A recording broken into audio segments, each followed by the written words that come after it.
Hello, everyone, and welcome to a brand new episode of Do Not Worry. I'm your host, Anthony, coming to you from the heart of Lebanon in the 09, joined by Nour and Karine from the crew. Hello. Hello, ladies and gents. It's good to be back. It is Valentine's week. We're doing this a little bit early because it's the only time this week where we can get the whole crew together. We have plans. So we're coming to you. Everybody has plans. We're coming to you early. That way you can plan ahead for your Valentine's Day, Valentine's weekend, whatever it is you need to do. Use the information that you're going to learn today and apply it to your lives. Hello, everyone. Welcome, welcome. It is almost 9 p.m. here in Lebanon on this lovely Wednesday night. It's Wednesday, yeah. Wednesday. As you guys will notice, if you look at the crew right there, there's a little beautiful Lego set in front of them. Rivendell, courtesy of our friends. Let me bust out that logo real quick. Bricking.com, folks. You're not going to see a full look at it right now. It's a little bit difficult, but you can tune into some of our build live streams to take a full look. And I'm also currently filming a full review. I spent like an hour and a half before the ladies got here, getting some beauty shots of the whole thing, zooming in, zooming out, recreating certain scenarios from the film, just without acting them out or anything. Just placing the figures in place. Super fun, so I'm going to be editing that like tomorrow, filming some more footage. But anyways, you guys are going to be seeing some glimpses of that. Jim D. Dukers has already gifted 5 Do Not Worry memberships in the live chat. Thank you so much, Jim.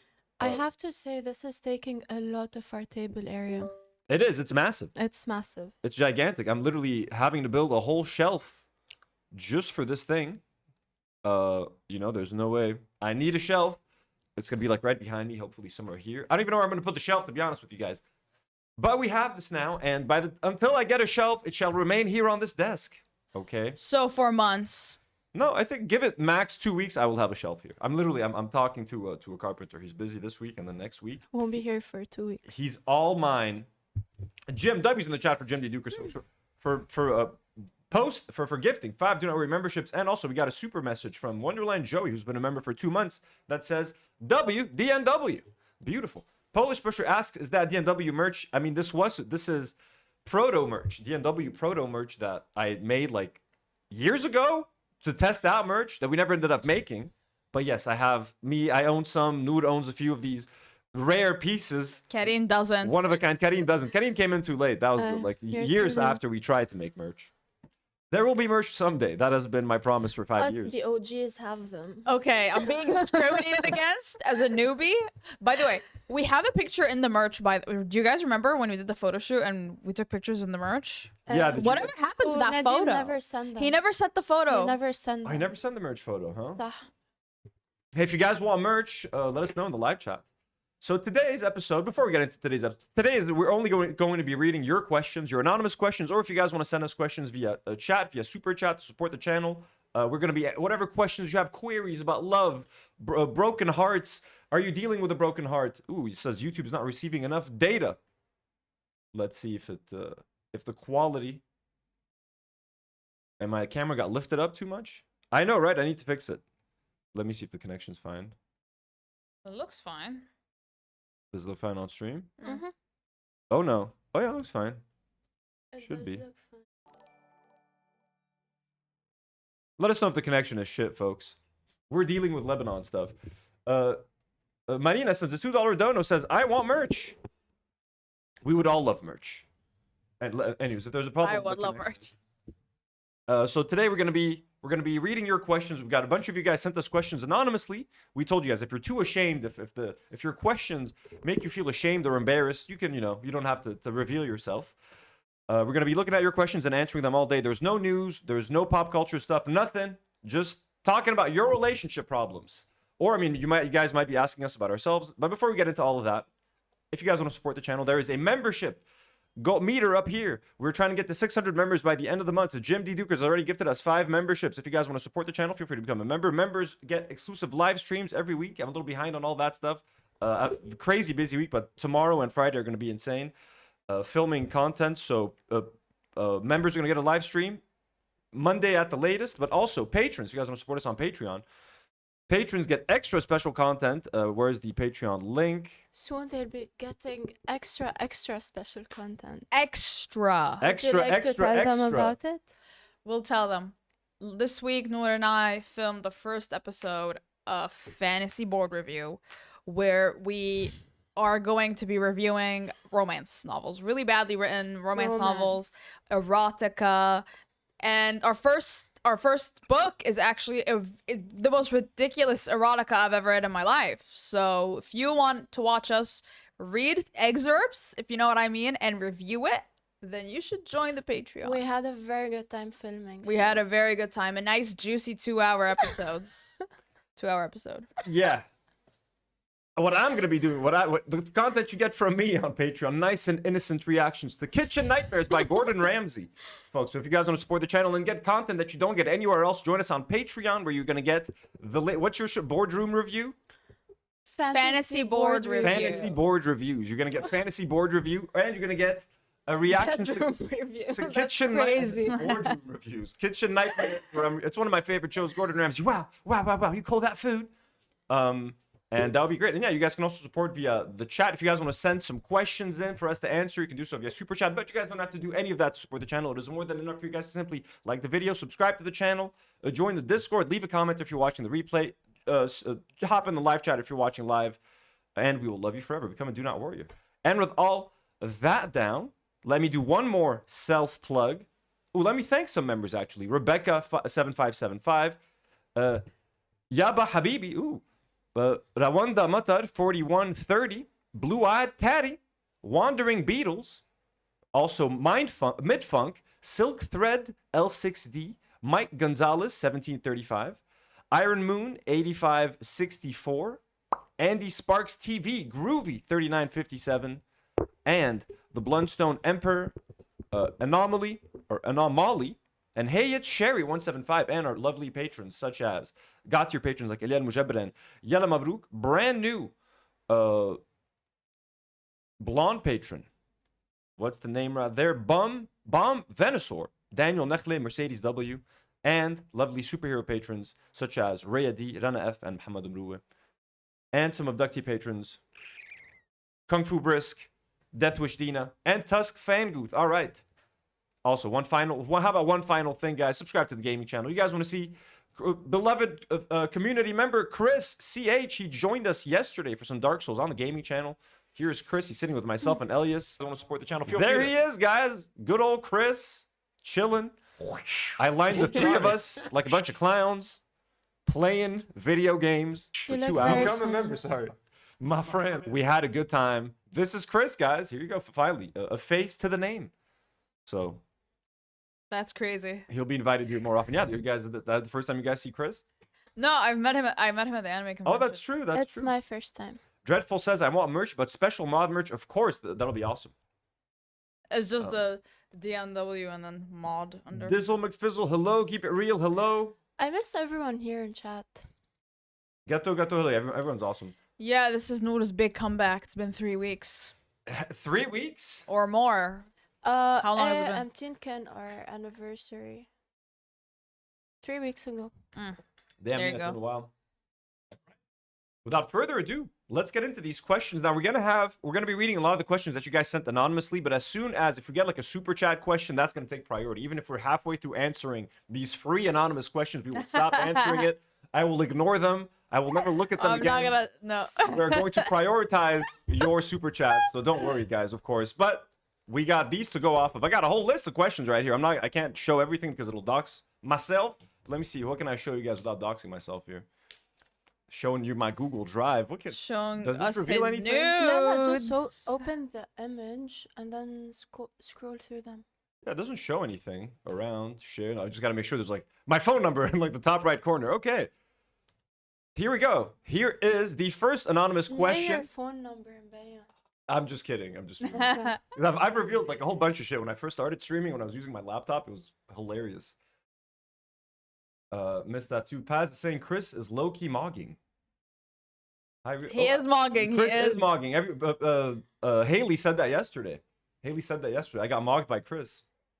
You bastards! I usually do the mogging. All right. First anonymous question. Let us get to it. I've always been career focused and never really explored relationships growing up, so I honestly don't know how to approach a woman. Most relationships in Lebanon start through school, uni, work, or mutual friends, and I'm kind of lacking in that area. Okay, so I've always been career focused and never really explored relationships growing up, so honestly don't know how to approach a woman. Most relationships in Lebanon start through school, uni, work, or mutual friends, and I'm kind of lacking in that area. In all of those areas? That's sad. Okay. Well, whoever sent the Karine, no judging right now. Nothing is nothing. It's not connecting here. I think we're back. Okay. Hey everyone. I think we're back. Sorry about that. You know, we're doing it live. We're doing a live podcast in Lebanon here, using my phone as a hotspot. Because you live in zoo and you don't have good internet. Yeah, there's no fiber optics where I live. Like, at least I can't get it in my building. I've tried, trust me. I've tried getting fiber optics. We're back, folks. We're back. Forgive us for the lapse. This is why we hate zoo. And quality. Okay, we're gonna reread the question. We're gonna start over real quick. Here we go. Our first question. I've always been career focused and never really explored relationships growing up, so honestly don't know how to approach a woman. Most relationships in Lebanon start through school, uni, or mutual friends. The ladies, you guys were gonna start giving that person. Go for it. Just go for it. Nour, where's he supposed to go for it? If he likes a girl, you should approach her. No, he's not saying that. He's saying that he doesn't. But I don't know how to approach a woman. What does that mean? You've been offered the chances and we're afraid to do it, or they can't reply to her. Yo, we got Elijah in chat. Elijah's in chat. What up, Elijah? Yeah, hello. Are you one of these anonymous question askers, Elijah? Did you send us a question anonymously? Guys, we're back. Sorry about the connection. The connection issue. Did you guys go ahead and answer? Elijah, I think you. I've always been career focused. I think, look, career focus is important, but if you want a relationship, it depends. Like, are you career focused, and like, do you not want a relationship? If you do think you want a relationship, then you need to start to set some time aside for a relationship. It depends how much you value a relationship and if it's something that you actually want. And if you do want a relationship, you're not going to be able to be as career focused as you currently are, because you're going to have to make some sacrifices and some concessions. You know what I mean? That's not what they're asking. Well, no, I know, but I'm saying that first of all, if to be in a relationship, you can't be 100% career focused. You're gonna have to make some sacrifices there. Now, once you've accepted that you're gonna have to do that, where can you meet people? Where do you start? If you spend most of your time working, and you're worried about, like, you know, most of the time you think people meet through school, uni, or work. I mean, look, if you have a group of friends, I know it might be hard, that are still single. If you're not the only single friend in your group, but the first thing that you can do is hang out with your single friends. See what they're up to. Where are they going out on a Friday night or a Saturday night? And tag along, you know what I mean? Start hanging out with your single friends. If you don't have any friends, or if all of your friends are married or in relationships and you don't have anyone to hang out with, so you don't know where to start, you might have to rely on dating apps at first. Just being completely honest with you, it's not ideal. It's kind of a shit way to meet people, in my opinion, but it could be a way to get your feet wet. Like, you know what I mean? Start to get into the rhythm. You know what I mean? Maybe you match with someone. Maybe you get into some kind of conversation. Get the ball rolling. You know what I mean? Start to feel the thrill. You know what I mean? Or whatever you want to say it, whatever you want to call it. Get some practice. If you have friends that you can go out with, that's going to make the process easier. If you know friends that go out to parties, you can just tag along. They'll take you somewhere where you can socialize and stuff. You can try that. But also, if I don't know about going out like to like a bar alone and like hitting on people, I don't know about that. It's not something that I would ever do, just because I'm like, I would be terrible at that stuff, and like, it's just awkward for me. I just find that weird. Ella, that wasn't my advice. Yeah, so don't do that. Can I suggest something? Of course, that's the point of this episode. Oh, yeah. So since you're in Lebanon, and I cannot believe I'm suggesting this, you should try blind dating. There's this like account on Instagram. They do it's called The Blind Spark, and they do speed blind dates, like, you know, speed dating. They do those in bars around Beirut.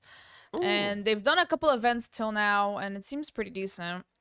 And they do parties sometimes. So for example, on Valentine's Day, they're doing like a party with Ked. So they also do parties. So check them out. What you can also do is you can try to, like, if you're a fan of something, or if you have a hobby, try to immerse yourself in those communities, and you'll maybe meet other people that have the same interests as you. So for example, if you're a huge movie fan, try to join some kind of like a movie club, or like where once a week a bunch of movie lovers get together and watch a movie and discuss it. You're going to be in a room with potentially single people with like-minded interests and the similar interests as you. So you're putting yourself in an environment where you're already comfortable because you're a fan of or you enjoy whatever it is you're talking about or doing, whether it's a sport, whether it's some kind of a game, whatever it is. Put yourself in that scenario. Maybe you can meet people there. It doesn't have to be people to date, but start with making friends. You know what I mean? If you can just start by making friends there, and then maybe you can go out with those friends one day, and then you'll meet someone. But again, just it's all about getting the ball rolling. So if you're a fan of something or if you have a hobby, try to find other people that share that passion as well in your vicinity. Try to go spend some time there, meet some people. Maybe you'll make some friends. Maybe you'll meet someone. But I think you'll get some stuff starting. People are saying, how can I ask you a question? If you guys want, we can share the link in the live chat and pin it. Nour, can you share anyone that in wants to GL? ask an anonymous question. So you have to open it. You guys can ask questions in the live chat, but we have a bunch of questions to get through here. But like I said, super chats, we will ignore every other question and get your questions that way. I promise you. So have we answered? Have we spent enough time answering the first question? I think we did. I think we did. Okay, so second question. How do I approach someone that I like? I tend to just keep my feelings to myself even for years until they subside. Ooh, reminds me of someone I know. Myself. Okay, how do I approach someone that I like? I tend to just keep my feelings to myself even for years until they subside. Okay. I think a lot of people suffer from that, or not suffer, but like, struggle with that. They have the same, struggles. They're shy, or you have that fear of rejection. You know what I mean? Like, what if I tell this person that I like them and then they don't share my feelings? How embarrassing is that going to be? And oh my, the world is going to end. And the older you get, the more you realize that stuff's not that important. You have to put yourself out there. Everyone has the same fear, okay? Like the person, if you're a guy and you're worried that like the girl that you want to talk to is like, I'm too scared to tell her how I feel. She's also probably scared about like telling someone else how she feels, like, or maybe it's you. Like, everyone's afraid. Everyone likes people. Everyone's shy. Everyone struggles with the same thing. Everyone's putting up a front. That's what you'll eventually realize. If you're too shy to tell them in person, tell them online. That's always easier. There's that extra barrier. I'm just being honest with you guys. Try not to do that. What's up? Try not to tell them online. I mean, try not to do that online. Like, if you get desperate, if the choice is keeping it to yourself for 5 years and never telling anyone, or telling someone through like Instagram, but like, don't just be like, hey, I like you. Try to start a conversation. Feel it out. If you like someone, if you're following them on like Instagram, if you have a common social media, try to strike up a conversation. Just see if there's any sort of spark. Does the person even respond? Are they reading your message? Start with that. Did they look at the message? Then, if you ask a question, do they respond? Try to start a conversation. Just feel it out. You know what I mean? If you feel like, hey, this person might be interested, maybe try to like ask them out to like a casual outing or like something. Because like, also not everyone is in a situation where like you can maybe see these people every day, or like you can ask them in person. So if you can use the internet ethically, not in a creepy way, just as a facilitator, do that, I would say.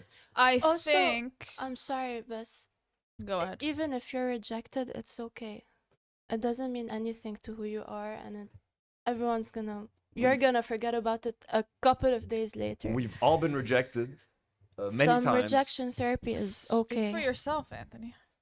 I mean, yeah, I've been rejected a few times in my life. You know what I mean? It's whatever, man. You know what I'm saying? It's fun. It's funny. Also, I think you can, if you're good at reading social cues, that is, I think you can generally tell if someone likes you back. Exactly. To be honest, especially if you're a woman. Like, I feel like you can tell. It's very obvious when a man likes you. I'm sorry, like, it's incredibly obvious. And if you're a guy writing this,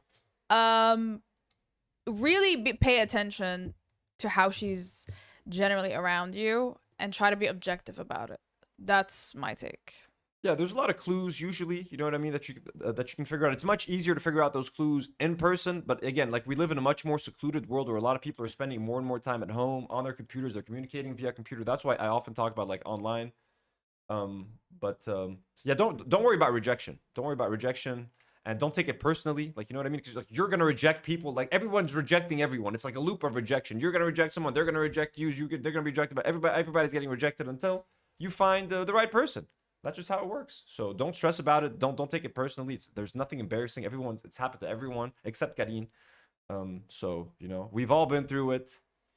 If I've been through it and I've been okay. What else do you need to hear? All right, next.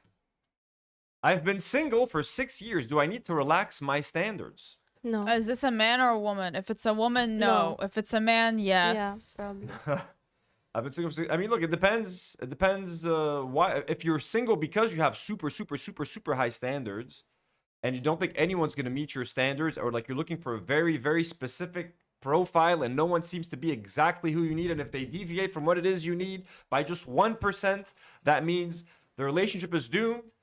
Then you do need to understand that compromise is a major part of a lot of relationships. Some relationships maybe don't need compromise. If you find someone that is like an exact copy of yourself, then you'll be fine. No. But if you are different, if there are some differences, you're gonna have to, relax those standards a little bit and learn to appreciate, the person you're with for their differences. Obviously, it's great to have things in common and to like things in common and to look at things a certain way. But also doesn't mean settle. I'm not telling you like you need to settle and just get whoever is good. No, there's got to be like a 90% match. Like, you know what I'm saying? If you need 100% match, you got to fucking chill a little bit. But like try to get to like, 80%, 60 to 75%, and like try to find some overlapping things, you know what I mean? But like if you're unhappy, and what are you happier as? Like, are you happy being single and having these standards, you know what I mean? Or would you rather be with someone and make a couple of sacrifices? It depends what you want at the end of the day, you know what I mean? Some people don't want to change. They don't want to make any compromises. They want to live their life exactly the way it is. What do you ladies think? What do you think, Nour? Do you really want to be with someone below your standards, though? It depends what the standards are, TBH. I will say it depends on the standards. I'm sure there are some stupid standards. Yeah. Assuming this is a man. Assuming this is a man, yes. You're not going to find a 22-year-old who wants to get married. Yeah, okay, if you're talking about... Actually, you will, but she'll be religious. If it's just like physical standards as well, like she needs to look a certain way, she's got to have like this and that, like, this is unrealistic in my opinion. Like, are you looking for like a life partner, someone that you get along with, someone that you can grow old with, someone that you can mature with and like converse with, or are you just looking for like a trophy, whoever partner? Like, no. If you're talking about like physical standards, you gotta fucking relax because you're not perfect. Let me tell you, man. I don't even know who the fuck you are. You ain't perfect. No one's perfect. So, you gotta relax those standards. And if you're a woman, also you gotta like chill because TikTok. I'm kidding, folks. Oh. I'm nimzah, guys. Come on. What? Don't repeat the joke. Okay. Don't repeat it. I wasn't listening. Guys, we're kidding here. What's happening? I've been Um, canceled by my own crew. I've been single for 6 years. Okay, we're done with this one. And also, no, guys, there's no TikTok. There's no time. There's no time as a construct. I'm 22. Thank you, Anthony. You're welcome. Take your time. Proceed. You can take your time. You know what I mean? We can freeze some eggs. Everything. So many things that can happen. I'm 22 and never been on a date. I don't know why. I'm just not interested. Should I be concerned? I'm genuinely embarrassed. Well, I mean, Good for you. yeah, you could. I mean, All I want to say is good for you. It's fine you're not interested. I know, it's much nicer, I feel. you can't force yourself to be interested. Like, I feel like, I mean, if you're not interested, you're not going to find anyone that you like because you're more interested in being alone than being with someone. So I say, like, as long as you're not interested, then I don't think you should be Then concerned. Especially, I'm assuming all of these are women. I mean, That- look, It could be a guy, it could be a woman. the person could be asexual. I mean, I'm not sure if you have no interest in like just going out on a date, or if you have no You could be asexual, physical desire, like even any desire to be with someone. That could totally be a natural thing. You just don't give a shit about it. You know what I mean? Maybe you do have feelings towards other people, but you just don't want to go out on dates. Maybe try not to think of them as like dates. It's just hanging out with a friend that you like a lot. Maybe, you know what I mean? Like, don't. Maybe the concept of a date, if your problem isn't not a problem, if your issue isn't being attracted to people, if you are attracted to someone but you just don't want to go on a date, but maybe you're just happy to be on your own and you don't care, you don't get fulfillment from sexual relationships or like romantic relationships, that's totally fine. You don't need to be embarrassed at all. Unless you want to be in a relationship and you failed, then yes, you have to be embarrassed, of course. I'm kidding. There's no reason to be embarrassed about anything. But like, if you do want to be in a relationship and you're unable to, there's nothing to be embarrassed about. You just have to try something else, whether you're a guy or a girl, Also, start with looking inwards. Why do I want a relationship? Is there something keeping me from doing that, like self-esteem problems or something? It's always good to work on ourselves as well. Nour, do you have anything to add? Stoic Elliot Sending- says this is I'm, me, but 28 yet I don't seem to Sending care. a new link. I mean, guys, also dating is like can be exhausting. Like going out on a date, meeting someone, and there's people that like go that like do like chronic dating that like date constantly. Like I had single friends that like would live in like a big city. They're like every weekend they like go on like 2 dates with like strangers. I'm like, how do you even keep up? Like for me, I hate first dates. I'm at a point where because it was like I don't like talk about myself anymore. Like do that same old pitch that you make every single time. Like this is what I like. What is like who gives a shit, man? I don't give a shit about this anymore. I don't want to hear myself say that crap. And you, At a certain age. and you try to You're seem sick of it. and you want to make yourself seem interesting and like yeah, well this is what I like. Oh no, I was like who gives a fuck, dude? Like you know what I mean? So like it is exhausting. It could be if you live like in a big city or something. It could be fucking expensive going out all the time, like finding stuff to do. It can be stressful as well, like and like dealing with rejection. Like if you go out on a date and it doesn't go well, like you go home and like, okay, like is it me? What did I say something wrong or whatever? Like I don't know, man. But if it's something that you don't want and you don't care about to begin with, and you're just happy engaging with your hobbies or stuff, and make sure you socialize, make sure you spend time with friends and stuff. Don't be alone. But you know. Oh, super chat. Let's ignore this question. Let's go to Dizzle McFizzle sends a $10 That's super chat. crazy. Well, thank you so much. No, I'm kidding. We're done. Does anyone have anything to add? No. We're good. Don't be embarrassed though. And if you're not interested, it's normal. Someone said in the chat also it could be aromantic. Gato I think said that. Yeah, not just asexual. Aromantic. Maybe you just don't care about romance. Dizzle McFizzle sends a very generous $10 donation. Thank you so much. Dizzle says I've been single for 15 years, but that's because I'm mentally ill, borderline personality disorder, and nobody wants to deal with that. I desperately lonely and don't see any hope. Should I give up? Someone replied to Dizzle and said, I have pretty bad BPD and been in a relationship for 6 years. Oh It's possible. damn! All right, Gato coming in the chat with a response. Just because I don't have BPD, so I don't know how the experience is. But I feel like if you know how to handle your BPD and are, I don't know, medicated, as long as, I think if you're working on yourself, then that would attract more people. Yeah, I'm not gonna claim to be an expert on BPD at all, so I don't want to say anything. But I want to say is, if you've been single for 15 years, that means have you tried dating for the past 15 years, or have you completely like not even tried? I would say you're not gonna know how you're gonna be in a relationship unless you try. And if you are on again, I don't know if you're on medication or how the medication would necessarily work or affect your life or your condition, but try it out. You know what I mean? If you're not trying, if you're not trying it out for 15 years, I would say like that's a shame. Give it a shot, see how it is, see if you're able to manage your condition, the medication with your partner. Make sure your partner knows and understands. And look, if your partner loves you for who you are, they're not going to care. You know what I mean? Like there are couples that stay together through many things, many conditions. Partners get ill at some point.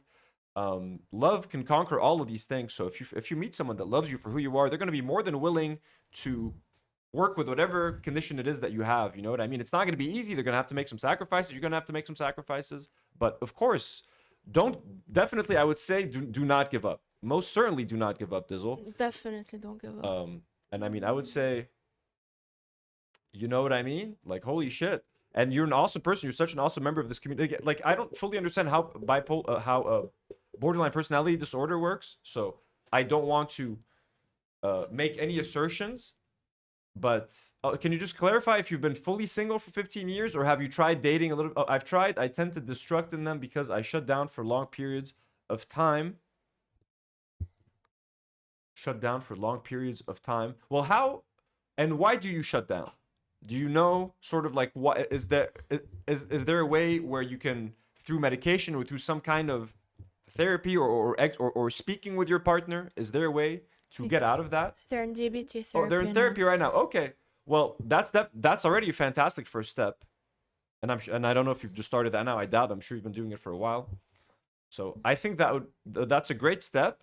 And ask your therapist as well for some advice. But what I would say, definitely do not give up. Like, do not give up. Okay. There are people with all sorts of conditions. I have like severe anxiety, for example. I'm not trying to compare at all my condition to your condition, but just be open with your partner. And again, it might take a partner that is a little bit more flexible. Some partners are not flexible with these sorts of things. They want things easy. They don't want to make any sacrifices. You know what I mean? They just want, like, I just want an easy traditional relationship. If you find the right person, because everyone's looking for love, everyone's looking for that other piece of the puzzle. You know what I mean? Sometimes those awkward little pieces that you don't think should normally fit together, but they do fit together. Maybe you just need that piece of the puzzle. He says the medication tends to destroy my libido. Oh yeah, it does do that. One of those, huh? I'm sorry. Well, you got to counteract it with circle. medication that, bam, gets that libido up and going. No, don't do that. You know what I mean? How about you date someone else who's BPD? Is that a brilliant Yeah, I was idea? gonna say you could maybe do that, or is that like could that be? I think that could be disastrous. No, Would that's that be like, crazy. is that like That's a really bit bad? crazy. Yeah. Sarah says I've been single for 27 years and I'm happy. Exactly, Sarah. You don't need to be. Nobody needs to be with anyone to be happy. You could be happy single. You could be happy with someone. It all depends. Life is a mystery, as well. We got another question, and we'll keep coming back to this, Dizzle. And the chat also. Whoever knows anything can help in the chat. Hop in. But I would say definitely do not give up.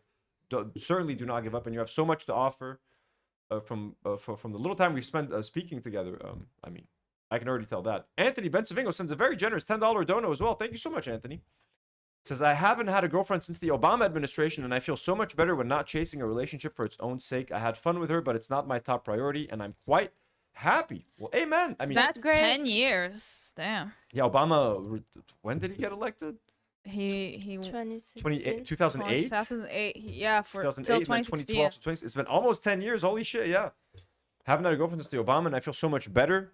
Yeah, chasing a relationship for the sake of being in a relationship is horrible. Or just being with someone because of societal pressures, or I need to have a kid, or like my family's telling me to be in a relationship. Absolutely not. Being in a relationship that you don't want to be in is work. It is taxing. It's going to exhaust you. It is stressful. You're leading someone on as well. Like if the person you're with like loves you and you don't really love them, if you leave them at some point, you might like ruin their lives if you've been leading them on. So a relationship for the sake of it is not it. As long as you're happy, as long as you feel fulfilled, you don't give a shit what anyone else tells you. And everyone's like, if you don't have children, you're not fulfilled or you're not living a complete life. Ignore those people, okay? You do you. If you want to live your life without having kids, great. You want to have kids? Great. There are positives and negatives to everything. Ladies, anything to add? No, do you have any Good for opinion? you. That's great. Kendu Safyan, Kenda Sufyan, 5424 sends $2 and says Nour Kifik. Yeah, thank you. Kenda, thank you for the dono. Kenda, you're so sweet. She always does this. Oh, well, thank you, Kenda. Thank you for supporting the channel. Stoke Elliot says I haven't had a girlfriend since game. Okay, back to your anonymous questions. So let's see what's next. Ba-bang. Send me anonymous. What are your types? What are our types? I don't have a type, really. Nour's been so I've dated- anti-relationship these days. I wonder why. I This will is a not Valentine's Day special. disclose. I will not disclose. You won't disclose your type? Okay. Okay. I really do not have a type. Okay, my requirements are... Kenda is Dana's sister. Yeah, we've been Yes, through this a we've million known times. Right? And I just remembered it now as I said it. Okay, sorry guys. I have 2 requirements for my type. It's more in here than physical. Intellectually compatible and physically desirable. Oh, both is more in here than went from intellectually hey than to physically desirable. I meant like we have chemistry, physical chemistry, which is obvious in retrospect, right? What else? I want someone who's taller than me, definitely. We know your age preference. Age, you know, I'm 25. I'd go for 30 plus or more. I'd go up to 40. So any dilfs, 40? any dilfs in the chat, hit me up. Hit me up. Yeah, what's wrong with that? Actually, you know what? We're gonna get to discussion later. Oh, what kind of questions did we get? Someone asked our opinion on On age gaps. Oh, Toby Maguire is dating a 20-year-old. Yeah, that one's gross. Popping off on Twitter. Tayyib. Well, What else? I mean, Anna, if we're talking physically, I mean, honestly, I mean, My girlfriend, obviously. my girl. No, I mean, I lucked out with. I mean, I'm very lucky in terms of. I love freckles, sort of like so all that sort of thing. But like, someone who's compatible with me, someone who's creative, someone who's like an artist. That's definitely important to me. Like someone who has artistic and creative instincts. That's good. Like if someone just works like a corporate job, like I work at a bank, like I don't think I could get along with someone like that. Or I need someone with certainly like similar interests. That's very important to me. And freckles are always a plus. Also, just like intelligence. someone that you can have a good conversation with, someone that you can just like chill with. You know what I mean? That's very cute. And to me, like the person's got to make you feel things that you haven't felt with someone else. Like for example, you know what I mean? Like you see them and you're like, I could see myself having a family with this person. Like I could close my eyes and picture things that I can't picture with other people. That to me is super important. You know what I mean? And that doesn't come along very often. And when it does come along, you got to know what to do. Will the greet? Nour, what's your type, Nour, bitch? we skipped Nour. Sorry. Okay, I really don't have a physical type. Yeah. I just aspire to be with someone who's very, very smart. What That's type of what- smart? Like, Emotionally intelligent or academic academically? smart. Academic smart. Uh, Yeah, that's a good one. emotionally intelligent is negligible. Really? Nice. Good to Yeah. know. Okay, we got another generous $10 donor from Will the Greetable. Thank you so much, Will. Let us read that super chat. I'm currently pursuing a Leb baddie. She is very artsy. I tried wooing her with artsy films and by singing her songs from the 90s like Pearl Jam. But so far, she's very nonchalant. This has to be a bit. What should I do? Okay, Will, This where... is sarcastic. Will, is this real? Where do you live? I'm currently pursuing Leb baddie. She's very artsy. I've tried wooing her with I artsy mean, it's films. kind of believable. There are many of them. Artsy films are Lebanon. good. She ended wooing her with movies and songs. Like you're in the car and you just play the songs and like act nonchalant. Like, yeah, this is But my so taste far, in she's music. very nonchalant. If she hasn't responded to your 90s music like Pearl Jam, then I it's mean, not gonna work. she has to like the type of music if- that he's singing them to her. If you've slammed the Pearl Jam and that hasn't worked, What kind of artsy is this? Also, are you maybe your movie choices are bad? What type of movies are you suggesting? is she much? Yeah, and is she much younger? Is she like younger? Because if you're playing her like 90s media, and she's like Gen Z, and she's like, who the fuck is Pearl Jam? I know Pearl Jam. I like- don't think that's the case. Maybe I don't know if I'm going off of a chat. But if she's nonchalant, keep going. Look, Lebanese ladies are hot. I'm going to tell you something. Lebanese ladies, usually no means no. It's like in Lebanon, no means try again. I'm kidding. This is all so bad. I can't even make it. No.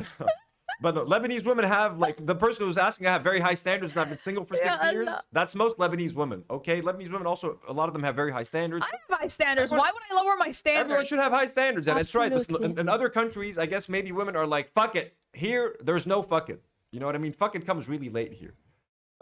At first, they will really the question? work you to the bone. You have to earn a Lebanese woman, okay? A Lebanese woman okay. is a flower in a field of thorns. Ugh. I Okay. totally agree. Or other I woman think- thorns. I think if she's the artsy type or she's acting nonchalant, and no, I think that's part of the Yeah, she's, artsy bit. Maybe. they're playing hard to get. The artsy ones, does she smoke cigarettes and like wear like dark clothes all the time and stuff? Like, you know, she's acting like, oh, I'm not interested. Makes sense. I just read this novel. Like, you know what I mean? It's just gonna be like pretentious. I just watched this. What kind of pretentious film did you watch recently, Karine? Name me a pretentious film. I watched this Italian movie called. It's not old though. It's called The Last One for the Road. I just watched the last was one good. for the road while smoking her cigarette. I'm like, it's overrated. It's not even that nice. I didn't like it. What? It was really good. They're overacting. I'm not saying that. The pretentious person, Lebanese girl, is saying One that. of mine was Old Boy. You don't like Old Boy? I really liked Old Boy. I liked Old Boy. It was weird. Yeah, But I try liked Old it. Boy. Maybe she Old likes Boy is not Boy. an artsy movie. It's like the most well-known Korean movie ever. Uh. You need to do something indie. Okay, you know what you need to try, Will? You know what you need to try? The Lord of the Rings trilogy. Okay? You're going to get her hooked Don't. in 3 movies. She's gonna be so turned off. Once you get her with the Fellowship, and you know you're going to get her with the Fellowship. If you don't get her, she's going to want to watch it again for Legolas, for Aragorn, for someone. Okay? Even if she's not into you, she's going to be into one of the characters. Why is the Patreon thing up? I'm trying to remove it. I can't see it. Okay? Get her with that Fellowship of the Ring. Then once she's like, ooh, I wonder what happens next. You know what I mean? Because you need that cliffhanger ending. Then you get her in for the 2 Towers. You know what I'm saying? And then the Return of the King, baby. Then you get the King, Hona. You become the king, Will. Will the Great. Lord of the Rings trilogy. I don't think you should Take do it to that. the bank. I Okay? don't think you should do Not the extended. Make her watch the theatrical version. Once she tells you how much she loves it, then you sit her through the extended. You're like, baby, did you know there's the extended edition? You'll be like, extended edition? You'll be like, hell yeah. Extra hour of footage in every movie. Can we stop? Then you get her into the Hobbit trilogy. Oh yeah, Bilbo Baggins is coming. No. Don't never watch the Hobbit with that person. Don't make anyone sit through the Hobbit. People are saying no to the Lord of the Rings. Uh, you'll be taking her to Helm's Deep. He says she is Gen Z, but a dad at heart. Gen Z, but a dad at heart. That's Loki me. That sounds Gen Z. maybe she's Okay. mentally ill. So it's got to be a streaming series for the Gen Z part and a dad at heart cop series. Any like you know what I mean, like a kind of an action streaming series. It's kind of a For an throwback. artsy girl? I mean, if she likes, what did he say she likes? Can you repeat that? mean, Sure. What- Pearl Jam. Pearl Jam. No, but what's the what was the extra description? Dad at heart, Gen Z. Gen Z, but dad at heart. Yeah, like The Wire. How about The Wire? That's a good show. Meh. Haven't seen it, but like I keep hearing it's good. Kenda Sufian. Ooh, with another $2. What's Pearl Jam? Is that a brand of butter? Kenda, Pearl Jam is actually, yes, a very fine. It's not butter actually, and I can't believe it's not butter. It's a band. It is a band. Just remove the R from the question, and it is a band of butter. Because Eddie Vedder's voice is buttery smooth. Sorry, guys. I don't know what I'm on today with these horrible jokes. Today? That guess- was bad. I guess I am at that age, aren't I? Okay. Tayyip, did we help? Were we able to help you, Will? I don't know. I think if she's still around, you're doing fine. What's the list? Just look up a list that of like Gen Z's favorite movies. You know what I mean? Don't do that. The artsy ones, the good ones. Good film. Maybe like the Wes Anderson shorts. Ooh, Blue Eyed Samurai. Dizzle McFizzle is saying watch Blue Eyed Samurai. Fuck yeah. It's animated. Gen Z love anime. So, ooh, Ghibli movie. Watch a Ghibli movie. There you go. Halit. Dizzle sends Dizzle wanted to say it again. Sends a $2 dono. It says send her Blue Eyed Samurai. That is a pretty dope series, to be honest with you. Blue Eyed Samurai, you can't go wrong with that shit. All right. David Lynch is the correct answer. Yeah, people were saying David Lynch. Okay. Next question here. Let's go back to our anonymous questions. I'm grieving the loss of a pet. Ooh. They were more than a pet, and I'm falling apart at the loss of someone who was close to my heart. Yani, what can I say? I've recently lost a pet. It's hard to talk about. It is very normal. Obviously, they're more than a pet. They're part of the family. You know what I mean? It's like I still get teary-eyed regularly when I think of Leopold, my lovely little boy, my beautiful little Leo, innocent, sweet little boy, perfect in every single way. Yeah, it's like a kid. It's gonna hit you hard for a long time. You know what I mean? But try to be thankful for the time that you spent with them. Try to think of if they were homeless. That's always what that makes me feel better for somebody. Like if he lived in the streets, he would have had a much shittier life. You gave your pet a comfortable, loving home. They definitely lived longer with you than they would have in the streets. You know what I mean? Eating garbage or being hit by cars. You gave them a loving home. Cherish those memories. They're never, to live in the hearts we leave behind is to never die. You know what I mean? Try to come up with some kind of little, this is maybe macabre, but when Leo passed away, I made sure to cut some of his fur off of him before I wrapped him up, and I want to frame them or do something cute with that. So you can always think of something, you know what I mean? But just think of your pet, you know what I mean? Just honor your pet by being great with other animals. If you see another animal in need in the street, feed them, give them shelter, give them water. What do you guys think? I haven't experienced Me neither. the loss of a pet. Yeah, I mean it's Not anytime recently. you can imagine it's gonna suck, Allah may God, the one thing that I really the pets need to live longer. Anna, the whole 10 to 15 years is like, why did they have to age so fast? You know what I mean? It's horrible, and it makes you think like, would I ever want to get another pet? But I did get two little lovelies. We got Leo, we got Maki and Nata. I love that you did that. I mean, they needed homes, Nata. I wasn't ready mentally to get another pet, to be honest with you. I felt like it was a bit too soon, but I knew Nata was suffering at the gym and getting bullied by other cats and hiding under the treadmill. I'm like, why am I waiting until I feel like I'm ready? Let me just give her a home, and whenever I'm ready, I'll be ready. But she was here, she needed a home, and my coach insisted that I take her best friend Maki, her the only cat that was nice to her at the gym, even though they fight all day here. But they love each other. So I have both of them. And I love having them here. Once you get used to taking care of someone or something or an animal, you feel like there's that part's missing. So it's I want to take care of someone and make sure they're fed and they're comfy. And they keep you company. They're there for you when you need someone. So No Name also said, the question hit me at my heart. Both my grandpa and dog passed away around the same time. I have become a cold person. Damn, I'm sorry, No Name. But that sucks. But yeah, everybody, let's pour one out for all the pets we've lost, folks. Everybody who's lost a little fur baby. Those little sweet, innocent creatures who've done nothing wrong in their entire lives ever. Play Elder Scrolls 5, please. Is that Skyrim? Yeah. I've played Skyrim. I've platinum Yeah, Skyrim. I Do you guys believe want so. to? Do you guys want to play it on stream? I mean, I'll try, guys. Listen, I mean, I have too many games to play. I don't think Elder Scrolls is on the list. I'll play the new one when it comes out in 5 years or whatever. But to replay Skyrim, I'm playing Lego Lord of the Rings now. I'm playing Dark Souls 2.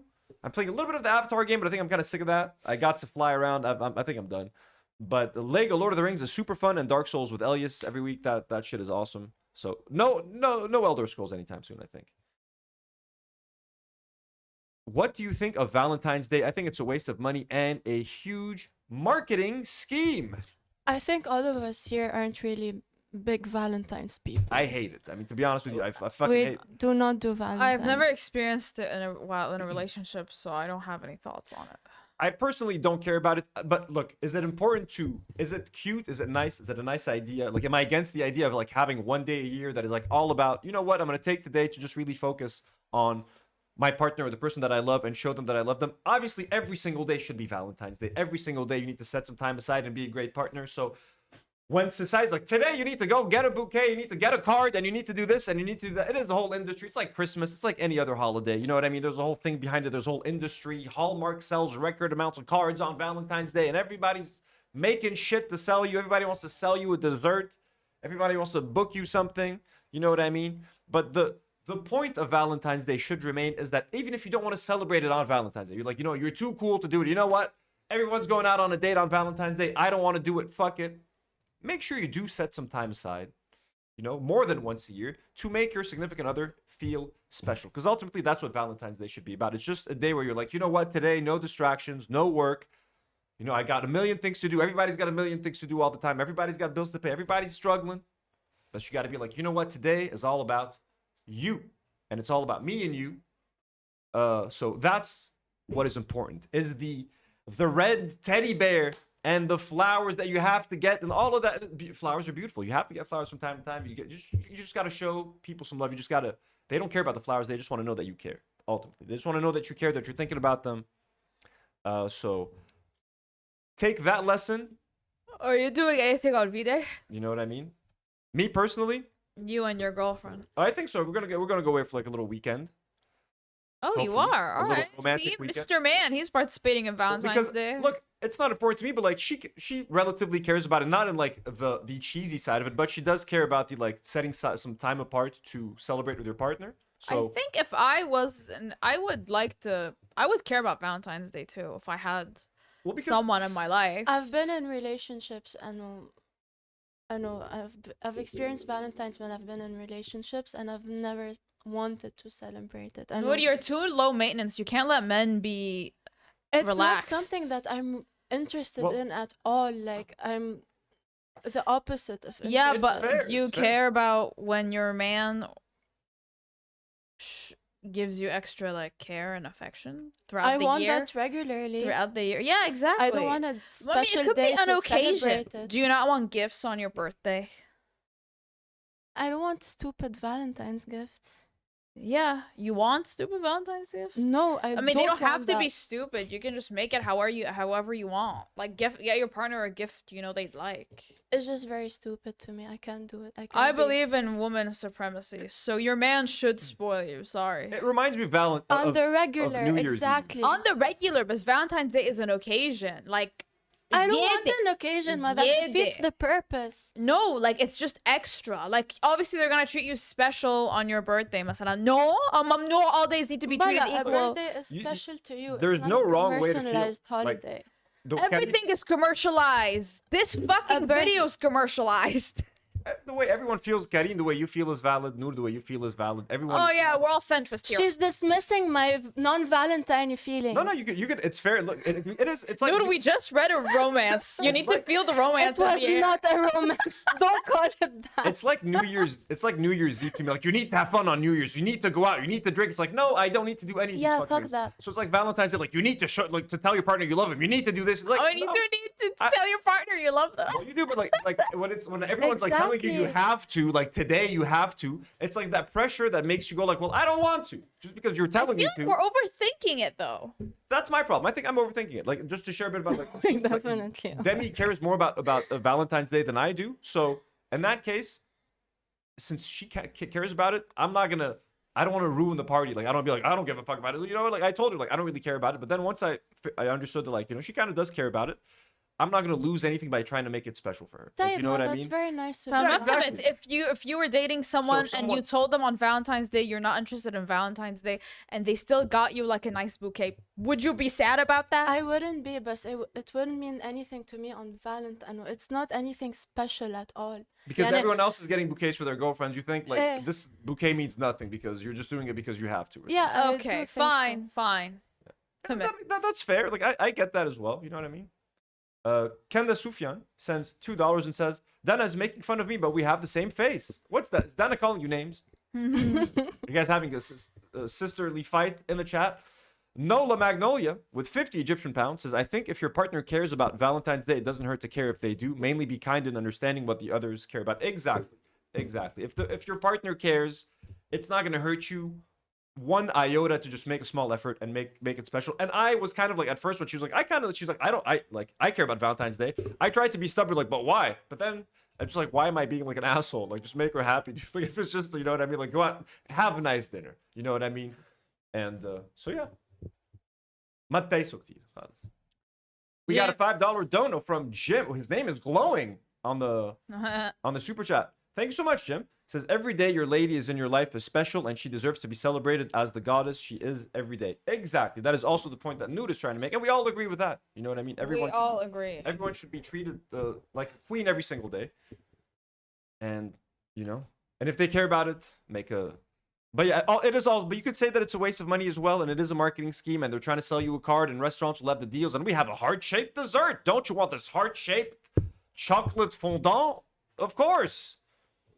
Would you date someone your friend liked? Would you date someone your friend liked? We were talking about this on our way here. Yeah, we read it. We read it when Nour was taking the screenshots. We're like, Would you? Look, bros before hoes. I'm gonna keep it simple for you guys. The term is very sexist and horrible. I mean, we have one. We have chicks before dicks. Okay, there you go. Chicks before dicks. Obviously, always you have to keep your friends. Friends come first. Halla.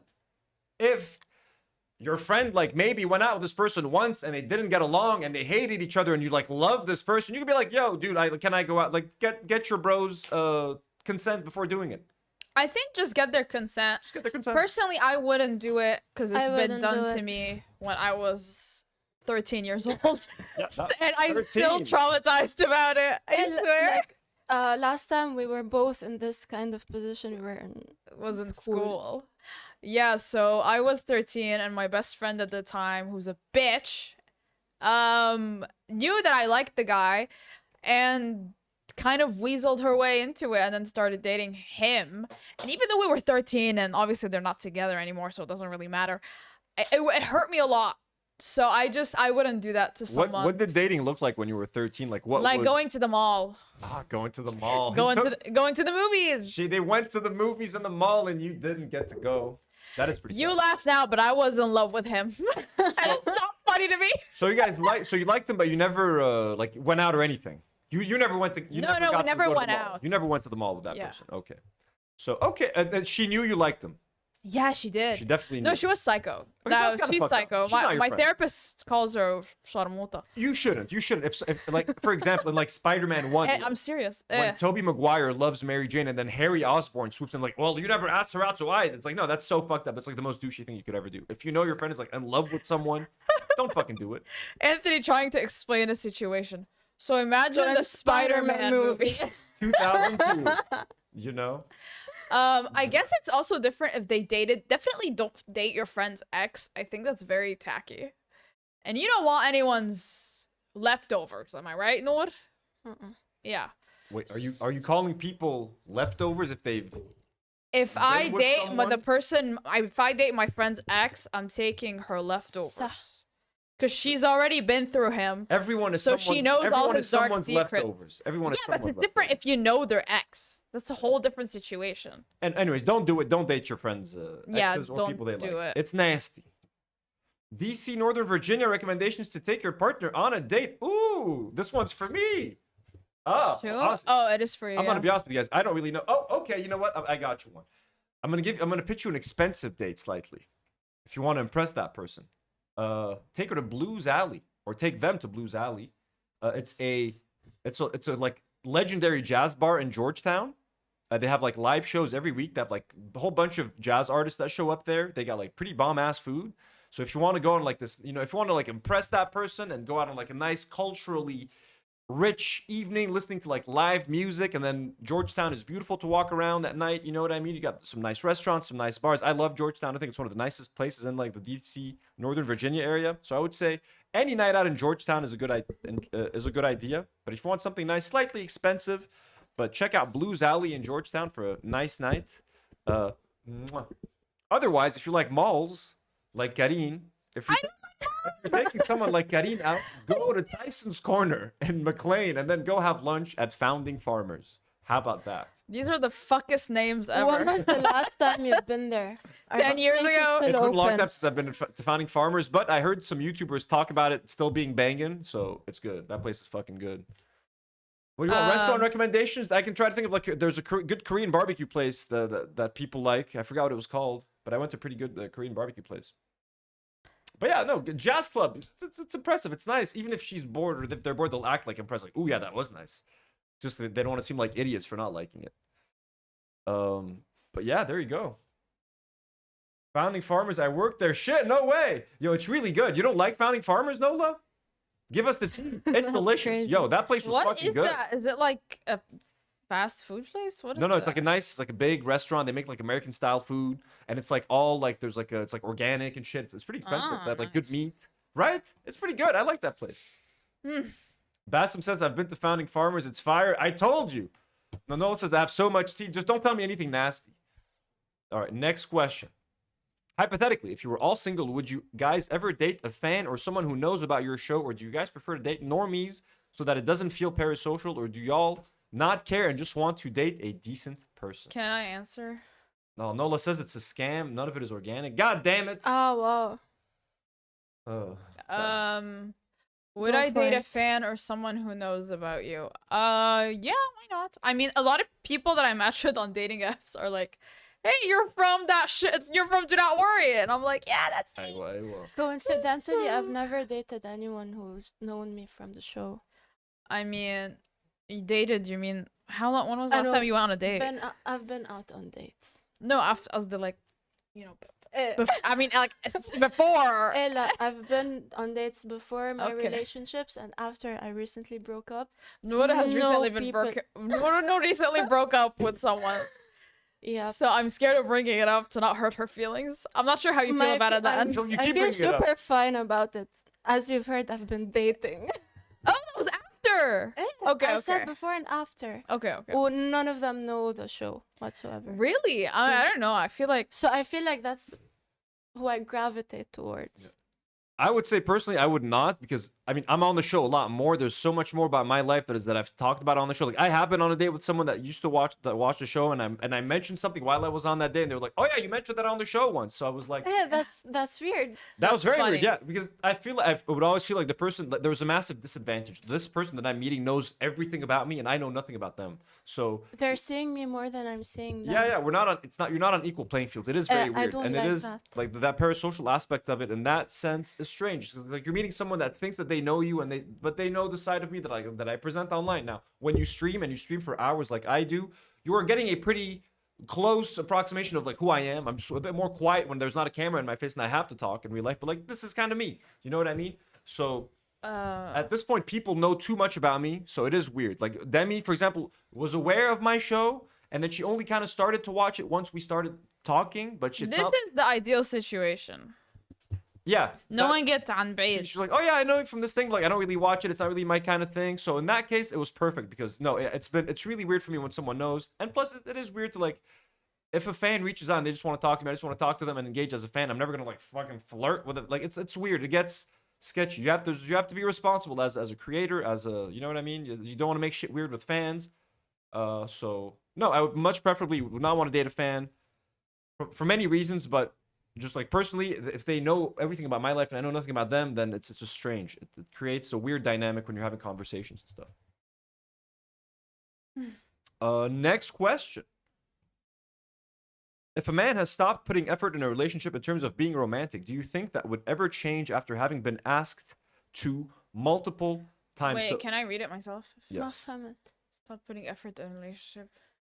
Do you think that would ever change after having been asked to? No, it won't. No, it if your boyfriend is acting romantic towards you and you've asked him multiple times, dump him. No. It's not, he's not gonna do it. He's not gonna do it. He doesn't think it's important to do it. He thinks you're just gonna like keep letting it slide. Don't let it slide. Dump him. Any thoughts, Anthony? If a man, give him another chance. No, don't give him another chance. I'm kidding. He's giving him multiple chances. I'm reading the chat. Nola says to whoever is asking about DC, my favorite place was Busboys and Poets. Yes, Busboys and Poets was a very nice place. It's like a chill coffee shop. They serve like really good burgers, and it's like a bookstore as well. Very nice place. Very nice recommendation. And it's also much cheaper. Like, I pitched something expensive. I'm sorry. So if a man has stopped putting an effort in a relationship, if you've asked him to put more effort and he has not done it, that means he's not going to do it. Of course, like, it's done. If you've asked, you're like, hey, I need this from you, and he's not doing this, and you're like, hey, you haven't done this thing that I asked for, then it's probably not going to work. You know what I mean? If you voiced your disappointment and they've not done anything to rectify it, then... Or maybe they are trying in ways that you just don't see and understand, but try to understand what it is that they're doing. Have a conversation. Dump it. Maybe their efforts have gone unseen, okay? Then they haven't been efforts. This is about being romantic. They have to be seen. Is this what the question is? Or being romantic. Okay, do you think that... Okay, yeah, if you're asking like for romance and there's no romance, then sure. Like, you expect more dates, maybe a little something...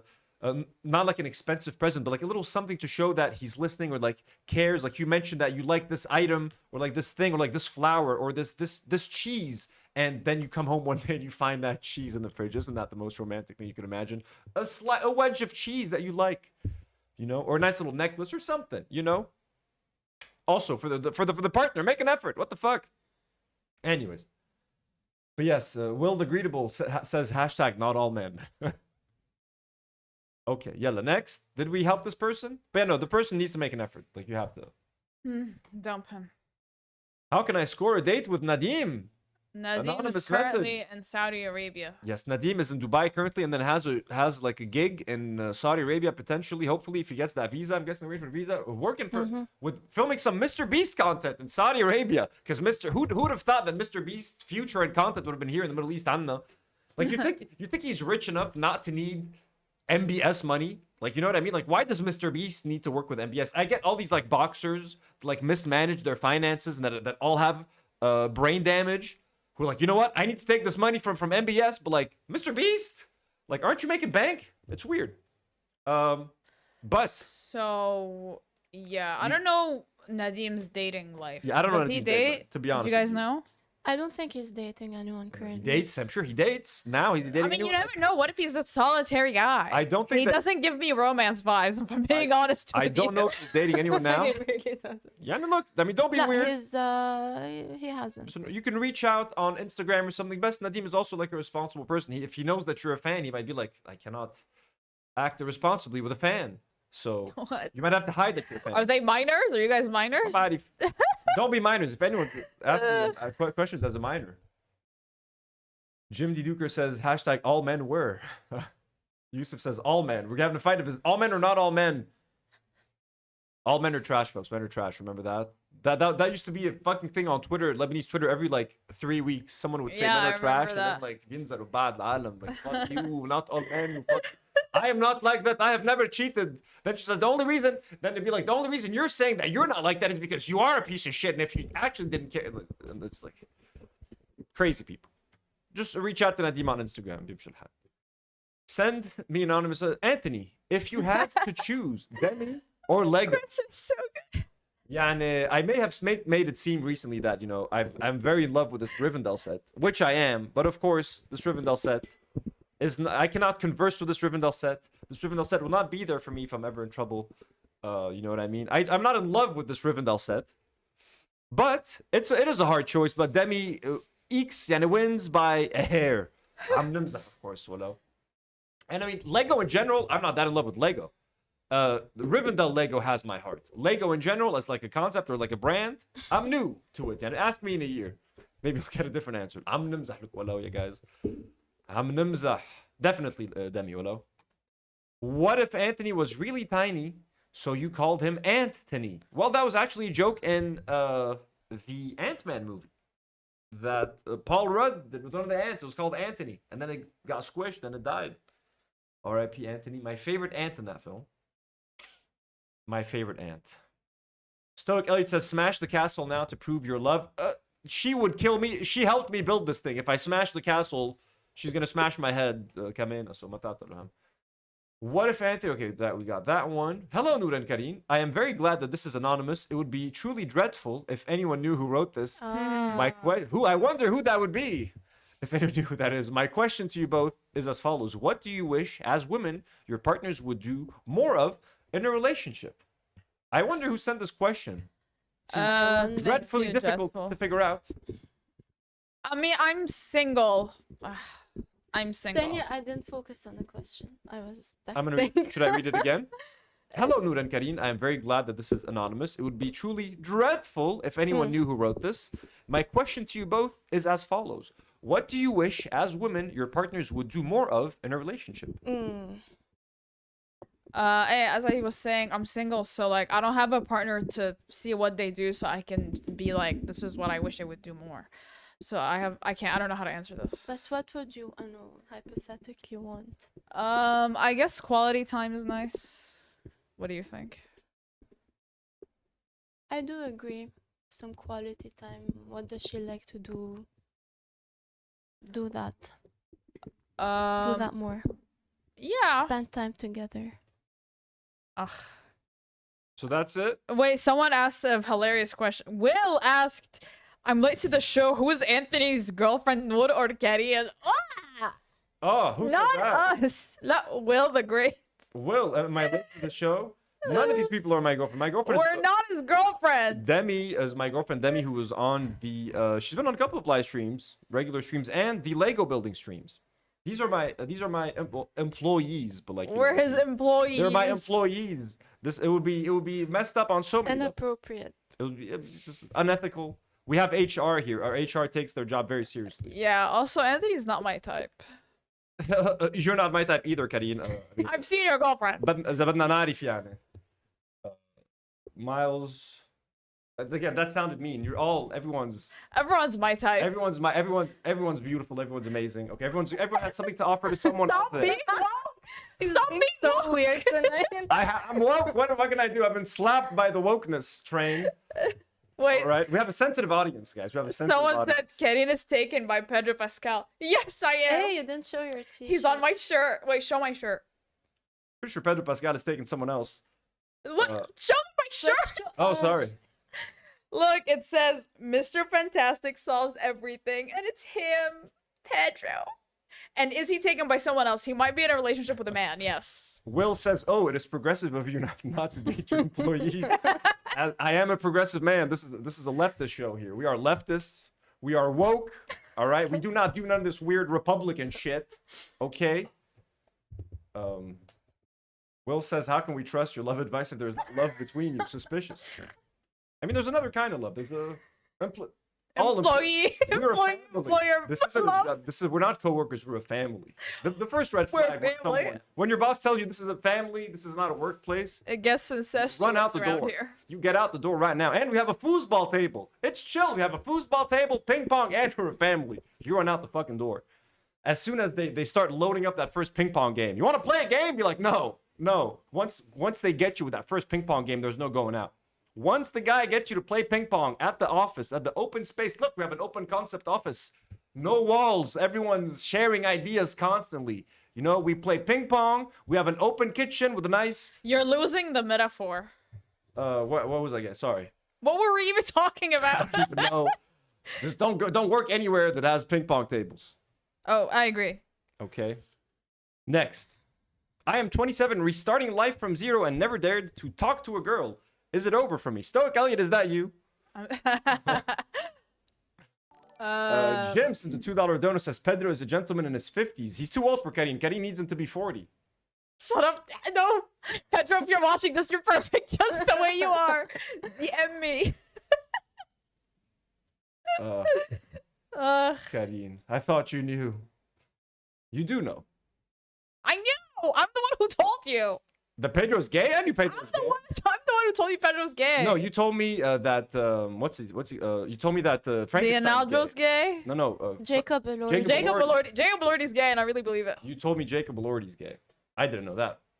So 27, starting life from zero and never dared to talk to a girl. Is it over for me? Of course not. 27, I'm 35 and I'm not married. Like, what do you mean? If it's over for you, then it's been over for me for a long time.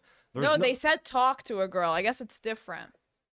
It doesn't matter if you talk to a girl tomorrow and you get married. Like, who gives a shit? You don't have to. You don't have to be practicing. It's not over for you, I think. It's not over. Use the advice that I gave that first person that asked the question. Start. Maybe dabble in if you don't hang out in like places, if you don't go out to bars, if you don't know where to meet people, start.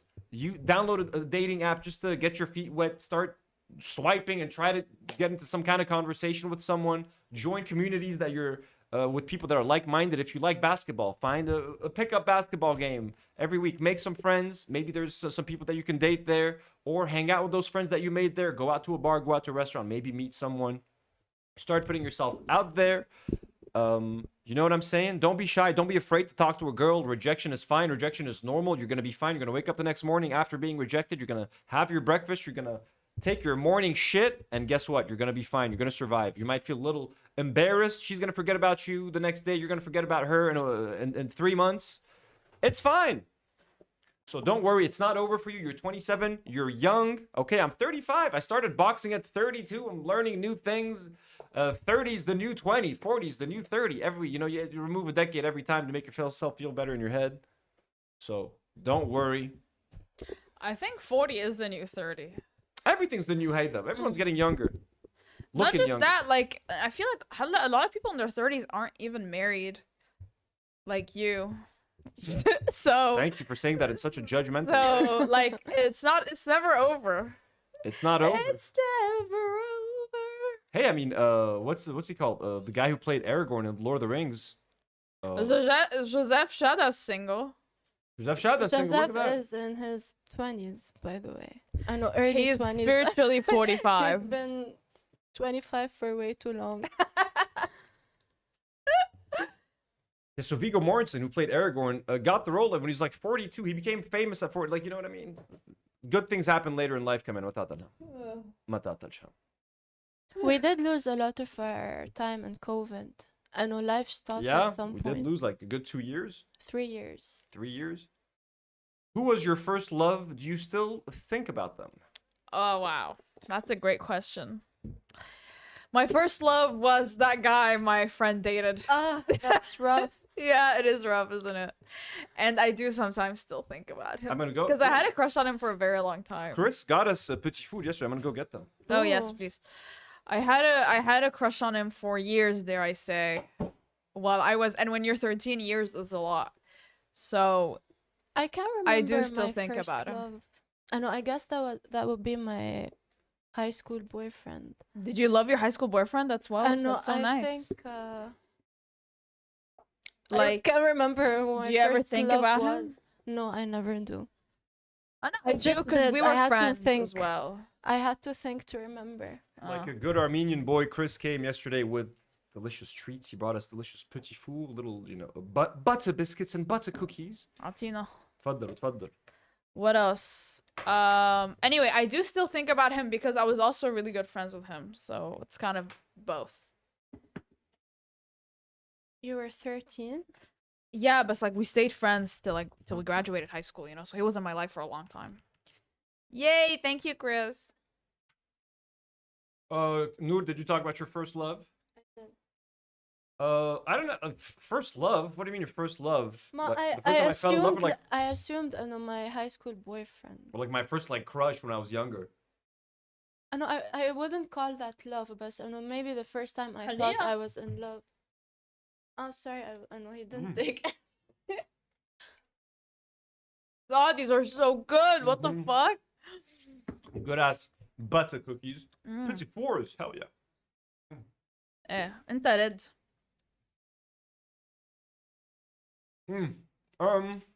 I guess my first high school girlfriend. I'm not gonna like dox her right now, Mm. but like I guess I thought that was love back in the day. It was like high school love when you're like 16. I was like jealous and shit. I was like such a fucking asshole. I Really? still have mine on My Instagram. first girlfriend. You both dated your first love? That's so unfair. You never had like a very desperate crush? Well, I had a crush. Yeah, I used to like. That my desperate crush came after that. Wow. When I was like that's really nice. young, when I was like I'm like What's fucking this? 10 or some shit like that, or pretty young, like 11 maybe, between 9 and Let's 11. flip this. There was this girl that I liked in my high school, Good. in my middle school. Way too shy to tell Yeah, her, put it way too back. shy to talk to her. And one of my other best friends also liked her. Like my strategy was to like walk behind her slowly as we went to like the buses to go back home, the school buses. I would just walk and every day hope that maybe I would like brush up against her and we would like start a conversation or something. That was my hope. That was my plan every day for like a year. That's beautiful. Beautiful. هو But yeah. بقلبهم تمر؟ I haven't tried all of them. I tried just a couple of them. Some of them might have tamil. But no, I mean, I don't still think about them. They're all married. Do you think people can change? طيب. Yes, people can change. Some people Depends might need. how. Sometimes. Some people might need longer than others. Some people can change more gradually. If people are too old, it might be harder for them to change. But no, gradual. Some people can change quickly. Some people might need more time to change. But yes, people can change. If they're convinced of what it is they need to change, if they're not convinced, if they're trying to just change for the sake of changing and they're not feeling it deep down and they're like just doing it to please you, but they don't actually believe it, it might be temporary change. They might not be the kind of change that is going to Get these away from me. that is going to last, long term. So yes, I think people can change. Not everyone. They have to prove that they can change. They have to show you. If they say they're going to change, they have to make an effort. Is that chocolate? So did you guys figure out if there's like tamid or something? No, Which it's not tamar.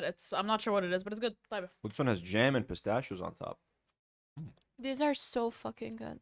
I forget how much I love petit four and then I have it and I'm like, It's I love underrated petit because like four. young people don't buy this. Like it's like an older person thing when they go to someone's house and they get petit four. I do that. It's a lost art in petit four. It should come back. You guys sure you're done? La, I'll have one more. Come on. Fuck. Okay. Chris No, I got need it. one Okay, more. fine. Come on. Fine. Jim says I didn't change until I was well into my 40s. I mean, I'm trying to change for Demi as well. Like a lot of things about myself, or like things that I can improve, not change for the sake of changing. Places where she tells me like, "Yo, this and this could be better." Oh, for Valentine's Day. I think about it, and if I'm like, you know what, she's right, then I'll change. For the relationship and for myself, if it's better. If I'm not convinced of something, then I'm gonna have a hard time changing. You also got to be convinced. You got to believe in what you're doing.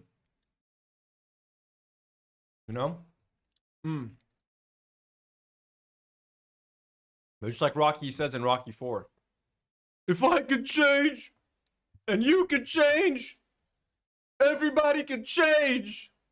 Basically, there you go. All right. Rocky. It's when the Russians start cheering for Rocky. Rocky goes to Russia, fights a Russian. Everyone hates Rocky at the start of the fight. Then by the end of the fight, all the Russians are cheering for Rocky. They switch it up. Isn't that crazy? You're Those- always just saying He some only shit. speaks in reference. Those Oh my Soviets. God. Do you regret letting anyone go? Ladies? No. No. I think it all happened for very solid reasons. Exactly. And we wouldn't be I where know we are today. coming to a decision, I know I have to let this person go. It's rough and it's a very long process, but eventually, it's something you have to do. Yeah, I think no. I mean, definitely not. I think where we are today, because of these experiences that we had, and we had to let these people go. you know, to be with the people that we are with today, or might potentially be alone or whatever. And like, again, being alone doesn't mean you failed. And like, oh, I should never have broken up with this person because now I'm alone. Maybe you're better off alone. Maybe she's better off not being with you, or they better, like, you know what I mean? But no, I do not have that regret at all. I'm good. I'm chill. We're happy. We live in. Chris sends a $5 donut. Thanks so much, Chris, and says thanks for calling me old, Anthony. Sahtin, guys, everyone looking great. Not sure if asked, but what do you guys think of Valentine's as a whole? Karine likes it. Me and Nour don't care for it much. Someone did ask us earlier what do we think about it.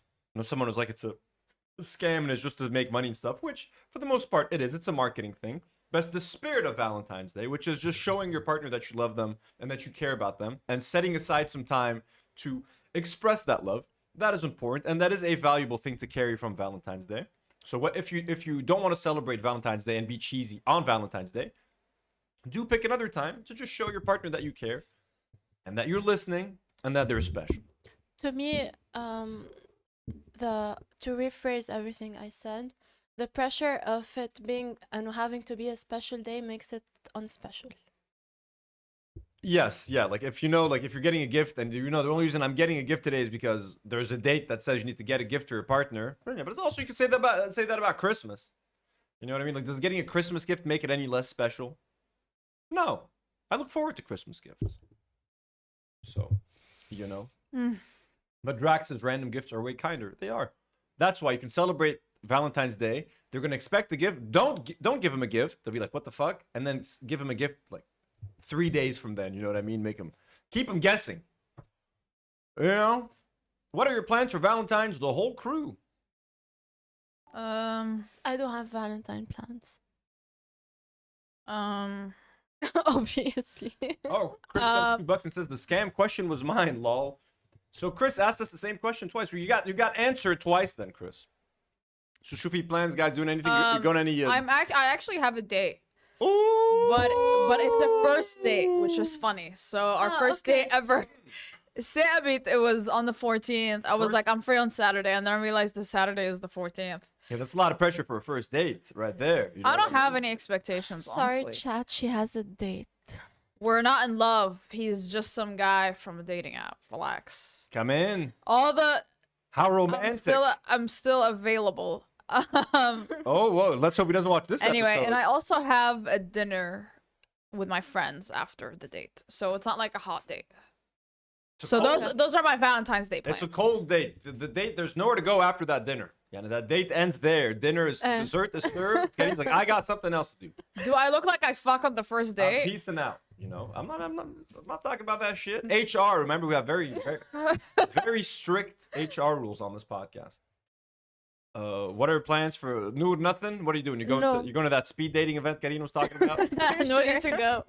I'm not going there. I'm gonna be having a very nice chill morning and then no plans at night. Beautiful. I might be going up to the mountains. There's no snow really. I wanted like a nice little snowy getaway. It's like the snow is like not where most of the places are. So trying to figure something out. A nice little chill getaway with the lady. You know, relax, get away from all the stresses of streaming. Yeah, sure. What do you mean? Yeah, sure. Try streaming in February on YouTube. People said January was a shit month. February's depressing. HR, yeah, Paz. You know, I'm the best HR. I'm the good boss and the good HR. Valentine's Day. Do you believe in love at first sight? I do, because it happened to me. I mean, I experienced with it. that date that she's having on more. Saturday. No, I've never seen that guy. Do tell more. Do 10 more? If Tell you more. want. Okay, so in university, I saw this person in my class. It was the first day of class. Instantly fell in love. And I know that it was love at first sight because I was in love with that person for 2 years afterwards. And we were good friends, but nothing ever happened. But yeah, so that's why I do believe in it. Okay. It does suck, but it's fine. I don't believe in it. I've never had it. You don't believe in Chloe and Ethan's love at first? That was different. Okay. Is that a reference to that our book you were episode. reading? Yeah. Your sex book? It is, yeah. Is the main character called Ethan? Yeah. Oh, that's disturbing. And he's a bear shifter, ladies. So get your pussies ready. Jesus Christ. Wait, this is like animal stuff? This is like bestiality? No, it's not no. bestiality, no. They don't fuck when he's on Nothing bare like mode. that happens. He only turns into. Fuck. Trigger warning that patience. Anyway, it does suck. It's really, really it does good. suck. The show, not the book. Love at First Sight does suck, I agree. But I mean, it's kind of romantic. Love at First. This reminds me of I used to work at a place very where we romantic. used to like pitch reality shows, and I always wanted to make a show called Love at First Bite, and I wanted to work my way That backwards. sounds like our book. Sometimes I come up with shows by like I come up with a title that I think is clever, then I work my way backwards. Normally, you're supposed to come up with an idea for a show. If I have a title that I think is catchy, I'm like, fuck yeah, let's build a show around that. So I was like, Love at First Bite. It could be like, you know, you can have like a copyright. By the way, I am copyrighting this. That's never gonna happen, okay? But I copyright this idea. Whoever steal this, if I see this on Netflix, I'm fucking coming for you, okay? This idea is trademarked. Love at First Bite. So like, it had multiple versions of it, but like you'd have like a chef. You know what I mean? You'd have like singles, and then you would sort of give the single vague ideas about what the women on the other side like, and then you'd have to cook. You know what I mean? And then the single women taste this anonymous chef's food, and then if they like the food, and then if you know what I mean, and then they get to meet at the end, and they reveal their faces, and it's Love at First Bite. So That's yeah, do I believe in Love at beautiful. First Sight now? Yeah, I do. It could happen. I mean, look, it's not gonna be love. It's gonna be you're gonna have a crush at first sight. You're gonna be like, this person looks. You don't know if the person's a fucking asshole, but you're gonna be like, oh, this person's beautiful, gorgeous, like. And then if you meet them and you talk to them and they do end up being nice, Yeah, then exactly. Yeah, I mean, that's love at first sight. Yeah, it just grows. You're not in love no, you're attracted when at you first sight. see them. You don't know them. Yeah, You're exactly. smitten. You're like attracted. Is it love? Like, do you love that person? Of course not. Semantics. You know, you're very much like you're hey the. There's already a thing. It has to be. That's not. Look it up, guys. Look it up. Everyone thinks that's a thing. It's not. Look up a show right now where you get singles. You make them cook. And the first idea I had was you bring two singles and you make like a tiny little kitchen where like they can't cook without like rubbing up on each other. You know what I mean? Like you have a tiny little That is area bad. and you make them cook like sexually suggestive shaped foods, like a you know, like a giant penis shaped cake. They have to make like sexual food in a tiny kitchen Sexual food. where the heat of the Finger oven, the lemon. the heat of the oven mixed in with the natural passion and their bodies rubbing up on each other. That's gonna be a fun reality show. And you call us explicit. I mean, hey, there's no bear fucking in my show. I'm sorry. Okay, there's no bears fucking people and stretching things The out. bear isn't Neither fucking in our anybody. book. Okay, that was the first version of the show. I gave up on the small confined area for the cooking, and I changed it to more family-friendly things. So, Drac is calling for HR. I didn't say anything wrong. They're talking about bears doing stuff Thank to you, people. chat. Regular shaped food. It changed. Then that was the first version. I went through none of them were accepted anyways. Okay, and I think we even tried to pitch one to Netflix, and they were like not interested. So, Aw, hold on. yeah, I was rejected by Netflix. Like literally, they were like, they saw this. They saw one of the later versions of the show, which had to get more complex. Look, if it was the smuttier version, the dirtier version, I think it would have done well. But like the people that I worked with were like, maybe this is a bit like this is a bit like that. So it became more family friendly. Maybe lost a little bit of its spice, but it got pitched. Did not fly. So I even forgot that we did actually pitch it. So I was able to even convince them enough to like give me a shot to like develop that thing. Yeah, that was risky, folks. But again, very catchy name. Love at First Bite. Let's go. You all missed out. You did miss out. You did miss out. The world missed out. They would have been the next Love is Blind, trust me. Were you loyal in the talking stage? First of all, talking stage is not a relationship. It doesn't require loyalty. It's not exclusive. It's a talking stage. What do you think, Nour? But have you been loyal in a talking stage? What you the fuck does usually- that even mean? Like, if you're talking to one person at a Yeah, time, you're then talking yeah, multiple I guess people. I have been. I know. I mean, if I really like the person, then yeah, I've been loyal in a talking stage. But the word loyal implies exclusivity. So, Karine, don't unless fuck you it guys up. are dating, then why would you be Especially loyal? fucking with it. Sure. Yeah, I don't like whatever. Like, I don't have a problem. You know what I mean? What do you Look, think, Anthony? Loyal in the talking stage. Look, I'm old right now. I'm an older man. I'm 35. I don't know. One thing. Older man. He's Anna, a imagine damn. me. First of all, I'm happily in a relationship. But if I weren't, I have no time to like keep up with multiple people, multiple people's interests, multiple Yeah, people's that too. hobbies. I don't have the time. Okay, so like to remember this person likes this. So if If it's up to me, it's with one person at a time, slowly but surely. Develop that. When I was younger, when I was like in university, when I was in college, you date multiple people, you're talking or whatever, it didn't matter. There was no talking stage. It was all like whatever. Unless also there's got to be communication. If you and if you make it clear to the person like, hey, by the way, I'm kind of like more traditional, or like I kind of like to talk with one person at once. Are you currently talking to someone?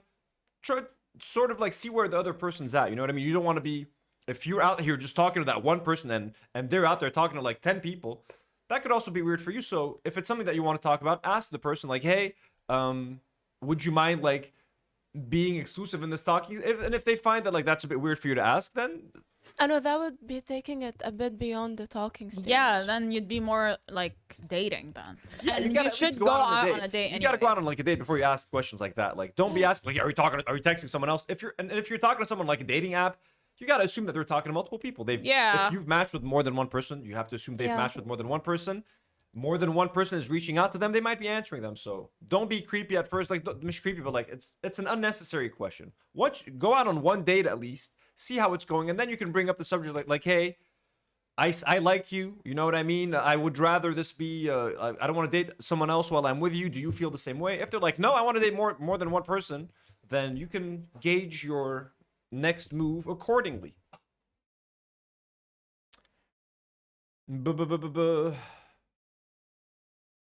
All right. That's Yalla. one person at a time for me. Yeah, I agree. It's خلاص كمان تعبنا. It's too much. Married, yay, but it is not the end. What are your advices for a long and happy marriage? None of us have been in married. one None of us are married. so far. And I don't see marriage in my future personally. Not for me Open the either. relationship when you've been together for 20 years. It's time to open it up. With a bear. When the things bear. get boring. I don't know. So is this like shitty Twilight fan fiction, yeah, basically? No, it's not fanfic, it's real.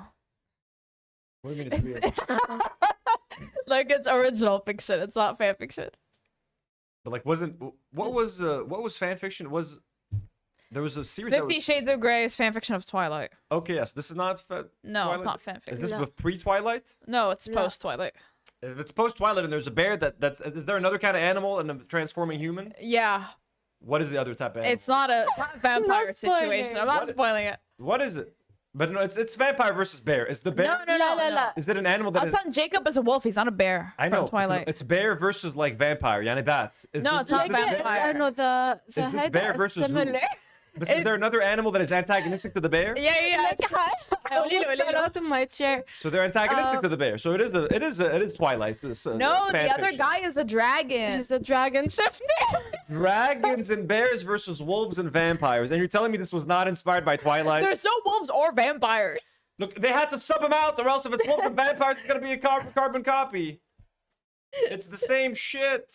Hello, vampires and wolves. Wait, marriage. You gotta think of the marriage as a relationship. If you think of the marriage as like, oh well, now that we're married, Relationship. now that we're married, that's it. We can settle. Look, once you have kids, it's gonna change everything too. You're gonna be focused on the kids, but you gotta just communication. I think is key. It's key now. It'll be key if you're in a 1-month relationship or a 10-year marriage. You have to always talk. Make sure that you and your partner know where you're at mentally. How do you feel? Are you happy? Are you unhappy? If you're not happy, what could be done better to be happy? So communication.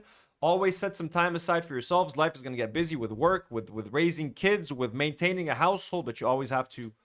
Just like what's important about Valentine's Day is not buying a card or buying a red teddy bear. It's about setting some time aside to show your partner that you care. So you have to remember to do that even 10 years, 20 years, 30 years in. Make your partner still feel special when you're both old, sagging, wrinkly, not looking your best, not feeling your best. Your hips are hurting, your back is aching. You still got to make that person feel special. I've never been in that long of a relationship, so I don't know how it's going to be. But that's kind of what I think you should do, right?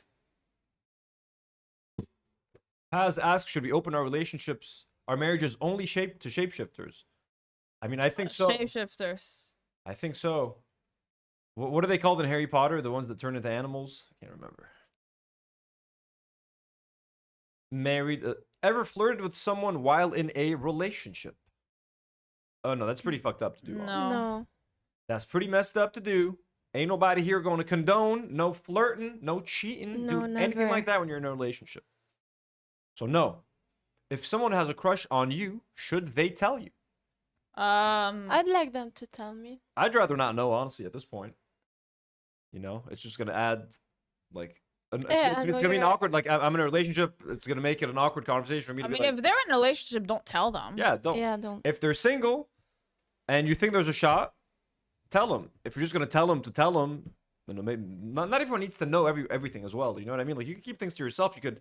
It's nice to have like a silent crush on someone. Maybe write it down in your diary. Write a poem or two here and there. You know what I mean about it. Keep it mysterious.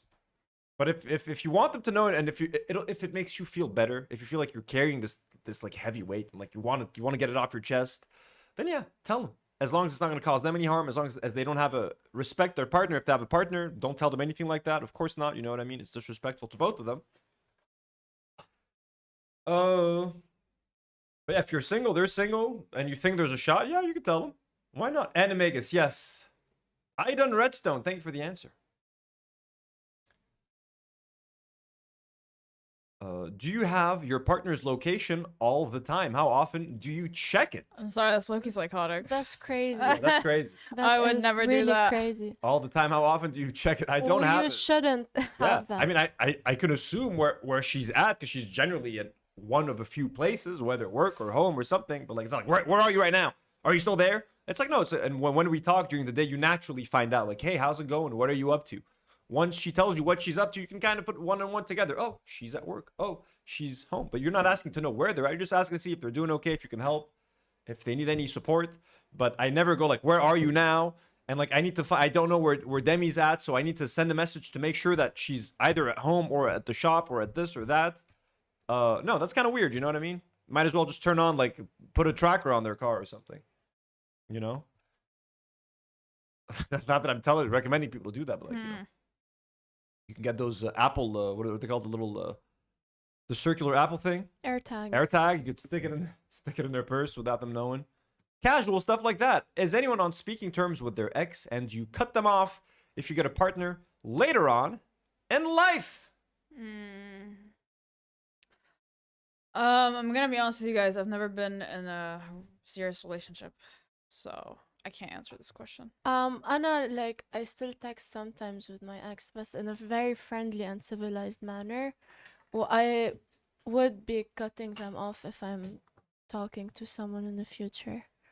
Karine, you've never been in a relationship? That's my dark secret, guys. I've never been in like an actual. I've dated people and stuff, but I've never been in like an actual relationship. You know, when on Love is Blind, when they have someone that's like in their 20s and they're like, I've never been in a serious relationship, that is an automatic red flag. And the reality show dating world. It's not because okay. Not listen, that but I'm not trying to make it's not a red flag. it's not You're because great. There's Mafishi red. no one Mafishi- wants me, and many people want me. Actually, No one's been good enough. by the for way, him. No one's I been just good have enough. high standards. Did you send that question about the 6 years? I've been single for 6 years. I've been single my entire life. Did you want advice? Just didn't know how to ask for it. No, I don't want any of you people's advice. I mean, hey, why'd you send that question? I didn't send the question. Why did you send the question about being too picky? I am. It's not just about being picky. It's just, no one lights my fire, guys. Down one. I can't force myself to be attracted to people. Keith, don't settle. Just like we told you before when we answered your question. Shut the fuck up. So is anyone? No, I'm not on speaking terms with my ex. And look, if the relationship ended super amicably and there was like zero bad blood, it was like, hey, well, God bless you. And like if there's something that you guys share in your life that's in common, that like you can help each other out at some point, maybe. But like I'm not on speaking terms with any of my That's exes. been the case for me. Like no, and it's weird for your current partner. Like if you're out there talking with an ex, like it's no, not really. I'm not. And like, look, most relationships, like to me, like I can't really imagine being close friends with an ex, because even if you manage to be friends for a while, once they start dating someone, it's just gonna be weird for you just like hanging around like, hey, oh, let me like, no, just fucking go home, man, and move on with your life. So I don't find a good reason to be friends. It's good. You can be amicable. You don't have to fucking hate each other, but like to be friends, I like, hey, agree. let's go hang out and grab a coffee. It's like, no, don't fucking do that. Like you don't need to. Yeah, I agree. You know? I agree. Especially if it was like a serious long-term relationship. Yeah, like you can't like just go back to being friends. Like it's fucking weird. How to not be nervous and awkward when flirting / getting to know someone you're attracted to. How to not? I guess- think Oh, the stakes. I mean, if hold on, like, are you attracted? Are they also into you in this moment? If you're getting to know someone, I'm assuming then they're also into you. Then there's nothing to be nervous about. They already like you. Yeah. I Right? would say maybe practice, not practice, but like the more you put yourself out there, the more you talk to people, the more you socialize, it's gonna be a little bit more natural. It's like it's all about that fear of rejection. A lot of people are just worried about like, what if I flirt and what if I do this and like they reject me and like I put myself out there, I expressed something and it wasn't met with the response that I was expecting. You know what I mean? You just need to get over. If you get over your fear of rejection, I think it's not gonna feel awkward or weird. Also, how do you just like, yeah, I've always struggled with like just approaching people at like a bar, like, hey, hello, can I buy you a drink? I don't know how to do that. I was always the quiet person that stood in the corner, looked miserable, and waited for people to walk up to me and be like, hey, why do you look so upset? And that's how I started half of my conversations. Like, are you happy to be here or like, are you upset? And then that was my way in, kind of like, I'm just like, no, I'm actually just like, I don't like this environment much or like this. And then we would get to talking. That was always my thing. Just fucking stand in the corner. I would try. It's not that I wouldn't try, but like I don't know how to just like start a conversation out of the blue. Like, hey, can I get you something? I'm not that kind of person. So, again, if you're not, I would tell you get online if you struggle with talking to people like in person. But I mean, try. Just get over the rejection. If you're not afraid of rejection, I think you're gonna be less afraid of talking to someone and trying something. To me, because I do get nervous and shy, especially on dates, I just push through, and eventually, very very soon into the date, I warm up. Yeah, and try to always think that like the night's almost over and I'm gonna go home to my like cozy little safe space. Like I'm in this uncomfortable position right now. I'm gonna have to put myself in this uncomfortable spot and ask this person if she wants a drink, and she might tell me no, but in 2 hours I'm gonna be home, cozy in bed, curled up to my favorite movie and eating a delicious snack before I get a nice sleep and wake up in the morning. Like, always think of the reward that you're gonna get later, which is you're gonna get out of this fucking stinky club with sticky floors and you smell like cigarettes, and you're gonna go home and clean up and like rest up. So think of the reward that's coming after that as well. I hope I'm helping you guys with this amazing stuff. Ooh, as someone who is somewhat famous, do girls try to slide in your DMs, and how to avoid getting in trouble if they don't respect you having a partner? Has that ever happened to Are you? you talking to me, someone who's somewhat famous? Well, I mean, You're somewhat famous. I guess Somewhat I am famous. somewhat famous. Niche internet micro celebrity. Should be a sequel to Almost Famous, Somewhat Famous. As someone who is somewhat famous, I've maybe had people try to slide in my DMs. Look, to be honest with you, I don't check my DMs a lot. I have a lot of like requested DMs and stuff like that. I don't have time to check my DMs, and I've made it. I think I've trained people to know not to expect a response from me when they reach out to me. At this point, if something is flirtatious or anything, I obviously do not even respond. Like I leave it on red. I'm not even gonna get into that, of course. And especially if they know I have a partner, and they're like, if they don't know that I have a partner, and they're like maybe asking like, hey, do you have a partner? I'm still not gonna answer. But like, I'll at least be like, they don't know. But if someone knows I have a partner and they watch the stream and they watch the show and they're still reaching out, that's like extra, like that's just disrespectful. That's disrespectful to me. It's disrespectful to my partner. So of course I don't do that. And yeah, like I said earlier, I just don't engage with fans in that way. Like if someone watches the show, if someone is a fan of the show, then it stays. I leave it at that. They're a fan of the show. They watch the show. Thank you for watching the show. Thank you for the support. And the conversation ends there. I'm not going to flirt with people like that. It's not going to go beyond a casual, friendly conversation. And if the start of the conversation is them saying something suggestive, like you're attractive or something, then I don't engage in that conversation at all. So like, I don't even have conversation. If someone is in my DMs right now telling me something like suggestive, that DM is either unopened or it's been opened. I saw that they said something that I don't want to respond to, and I've left it at that. So that's that. Same. I don't check my DMs in general. Yeah, it's kind of annoying too. Okay, next. What was your moment of that's my person? Again, I can't answer that. Wow. What was your moment? Guys, we got a $10 super chat. We're going to ignore that question for a second. Like I said, we care about our supporters. Jim D. Dukers with a $10 donor. Thank you so much, Jim. Says, most important, remember that all these suggestions are hard to do. You're not alone in feeling insecure. Some fear never goes away. You'll just learn you will survive it. Exactly. Yeah, it's very easy for us to speak now. Of course, and I'm telling you, I'm nervous as well. Like I get very nervous. It's like even the most seasoned artists and performers that perform on stage will tell you they always still get scared when they get on stage, even though they've been at 20 concerts, they've done 50 concerts, 100 concerts. They always get a little bit nervous before they get on stage. You're not normal if you're not going to feel a little bit of fear, a little bit of anxiety. You know, we all have that feeling. So you just have to learn to manage it, and to, if you do get rejected, not to beat yourself up. Just be like, okay, this is one person that you know did not want to get a drink with me or whatever. There's a million other people out there that you don't even know are out there that are right for you, but you just have to learn to manage that stress. And holy shit, Cedar Down Under just gifted 20 Do Not Worry podcast memberships. Holy shit, Cedar Down Under, happy Valentine's Day. Happy having a good day over there in Australia. Where in Australia do you live, Cedar Down Under? Thank you so much. Holy shit, we're gonna be getting, look at that, all these new members. Maeve Hayoka, Caffeinated, Luke Carney, Ram Jam, Anonymous Girl 000, Nathan Gooch, Hev9908, Sprinkle Light, Caitlin, Catfink, GC Caleb, Wardell, Thursdays here, all these new members. Holy shit. Seated Down Under, thank you so much for the support and for supporting the channel and the show. We love you. You and Jim today going crazy. So Jim, I completely agree with you. Again, I'm 35. I've always felt insecure. I talk a lot on stream. It's easy for me to talk here with you guys, but like in person, I'm very quiet. I keep to myself. I also feel like I do most of my talking on stream. So like when I'm not on stream, I'm like, I should just shut up a little bit because I talk a lot already. So, but yeah. What was your moment of that's my person?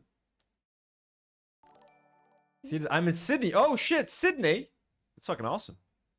Cedar Down Under, is there good Lebanese food around you? Because I know there's a massive Lebanese community in Australia. How would you rate the Lebanese food in Sydney? And does it compare to Lebanese food like in Lebanon? How close do they get to the real shawarma? How close do they get to the real tawu, kafta, all that good stuff? Is it comparable? I don't know. There were a lot of little moments for me. There was not one moment. It was like, oh, holy shit, she's into this, or holy shit, she likes that, or holy shit, she just said this, or she just did that, or that was the perfect response, or I was just thinking that. It's to me, it's an accumulation of many little moments. You know what I mean?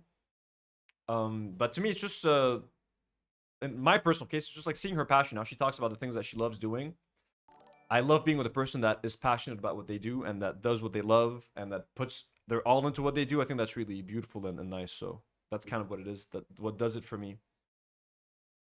Next question. Have you ever liked someone you shouldn't? I feel like Karine definitely have. I have, yeah. Mostly. I have. An animal, perhaps? What? No! I was talking about some teachers I've had. Ah, one of those. One of those. But someone like that's age appropriate and I shouldn't have liked them. I can't think of a reason why. Like, I've never had any crush on like my friends' boyfriends or anything like that. But teachers, definitely. I've had crushes on multiple teachers. I don't think I have. Not teachers. I've had horrible teachers. You never had a hot teacher. Oh. You never had a hot teacher. No. What? That's so sad. No I hot had so many. teachers. I know I like teachers that I liked really much, but I know they were super old. Old? I You probably went to like a Catholic school or I something. did. Oh, you did? Yeah, see? Like when I was younger, my whole classroom, like we had a crush on like all of us had a crush on like our math teacher back in the day. Why? Did she have big boobs? No, she was just like, you know, compared to all the other teachers, she was like, you know, attractive, and you're like, oh shit, like she's a math teacher and she's like attractive, and like we wrote her a song. You know the song "Hey There, Delilah"? The old Yeah. song, "Hey There, Delilah." So we made it into "Hey There, Miss Caroline," Oh. and we filmed a music video at my friend's house, Joey, who's actually one of our patrons on the channel, Joey Dawood. We filmed a music video in his house, all of us, like the boys of the in math class. He even had like sharks. He had like 2 small sharks in a tank in his room. His room was like a strip club. It was fucking crazy. Like red neon lights. So he had like sharks in a tank. With like one of us was standing next to the water tank, That's insane. singing "Hey There, Miss Caroline." I remember, and instead of what was the song? What was it? Which one? It's how you. It's what you do to It's me. what you do to me. It's for us. It was it's how you solve for X. Oh, it's how you solve for X. Oh, it's how. It was really bad. But yeah, I mean, I wouldn't say it was like a forbidden romance. Like no one. It wasn't really like a crush. It was just like a thing. You know. Okay. How can I fairly tell someone that I friend zoned that I want them out of the friend zone? You want them out of I the know friend they're zone? probably waiting for you to say that. No. And out of the friend zone, like I don't even want to be your friend or come back to the love zone. Because I have I also need advice on that one. How to tell someone you friend zone to get the fuck out of your life.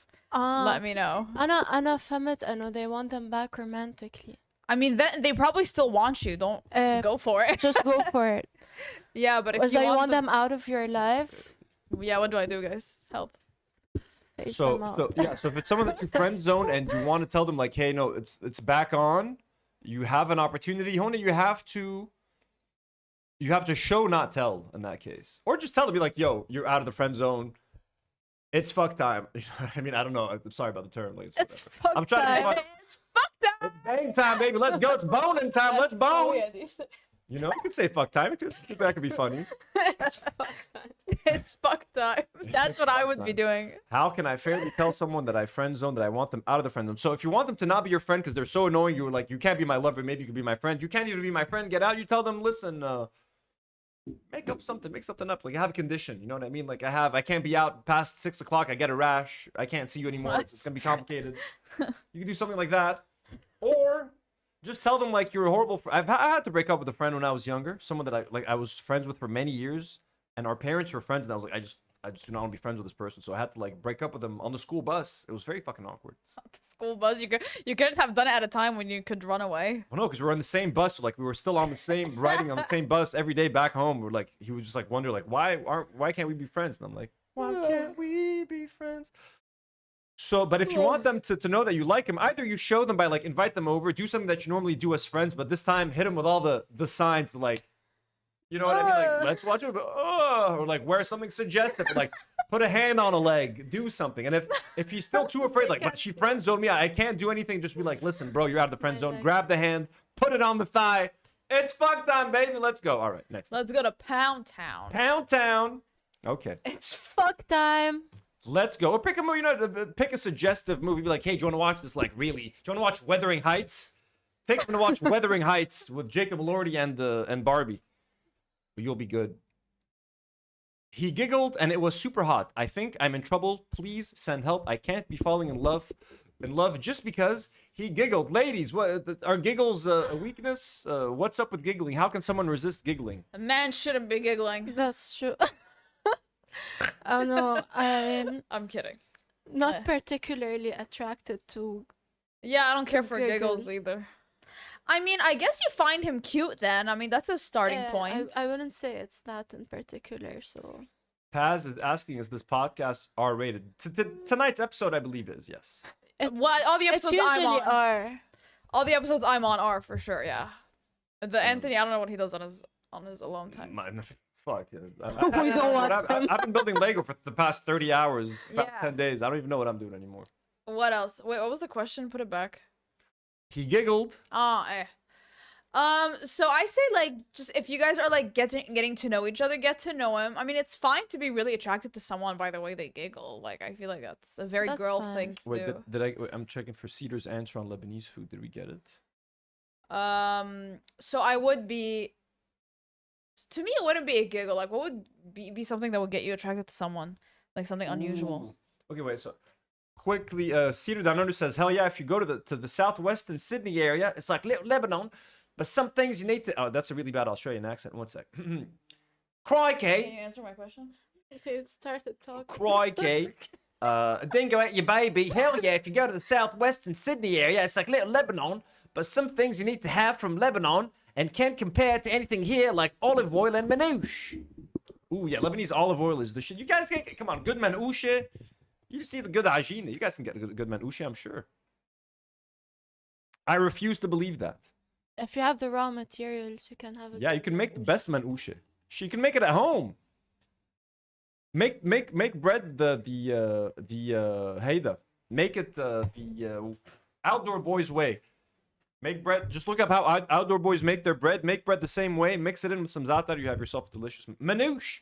Chris sends a $2 dono and says, "Fuck town with the bear." Yes. That's the next book that they're reading. Fuck down with the bear. So yeah, I don't think I don't know if there's anything in particular that you shouldn't fall for someone for giggling. Yeah, I know it's Definitely not. just a bunch of the things he should be doing. Yeah, don't listen to that. The giggling.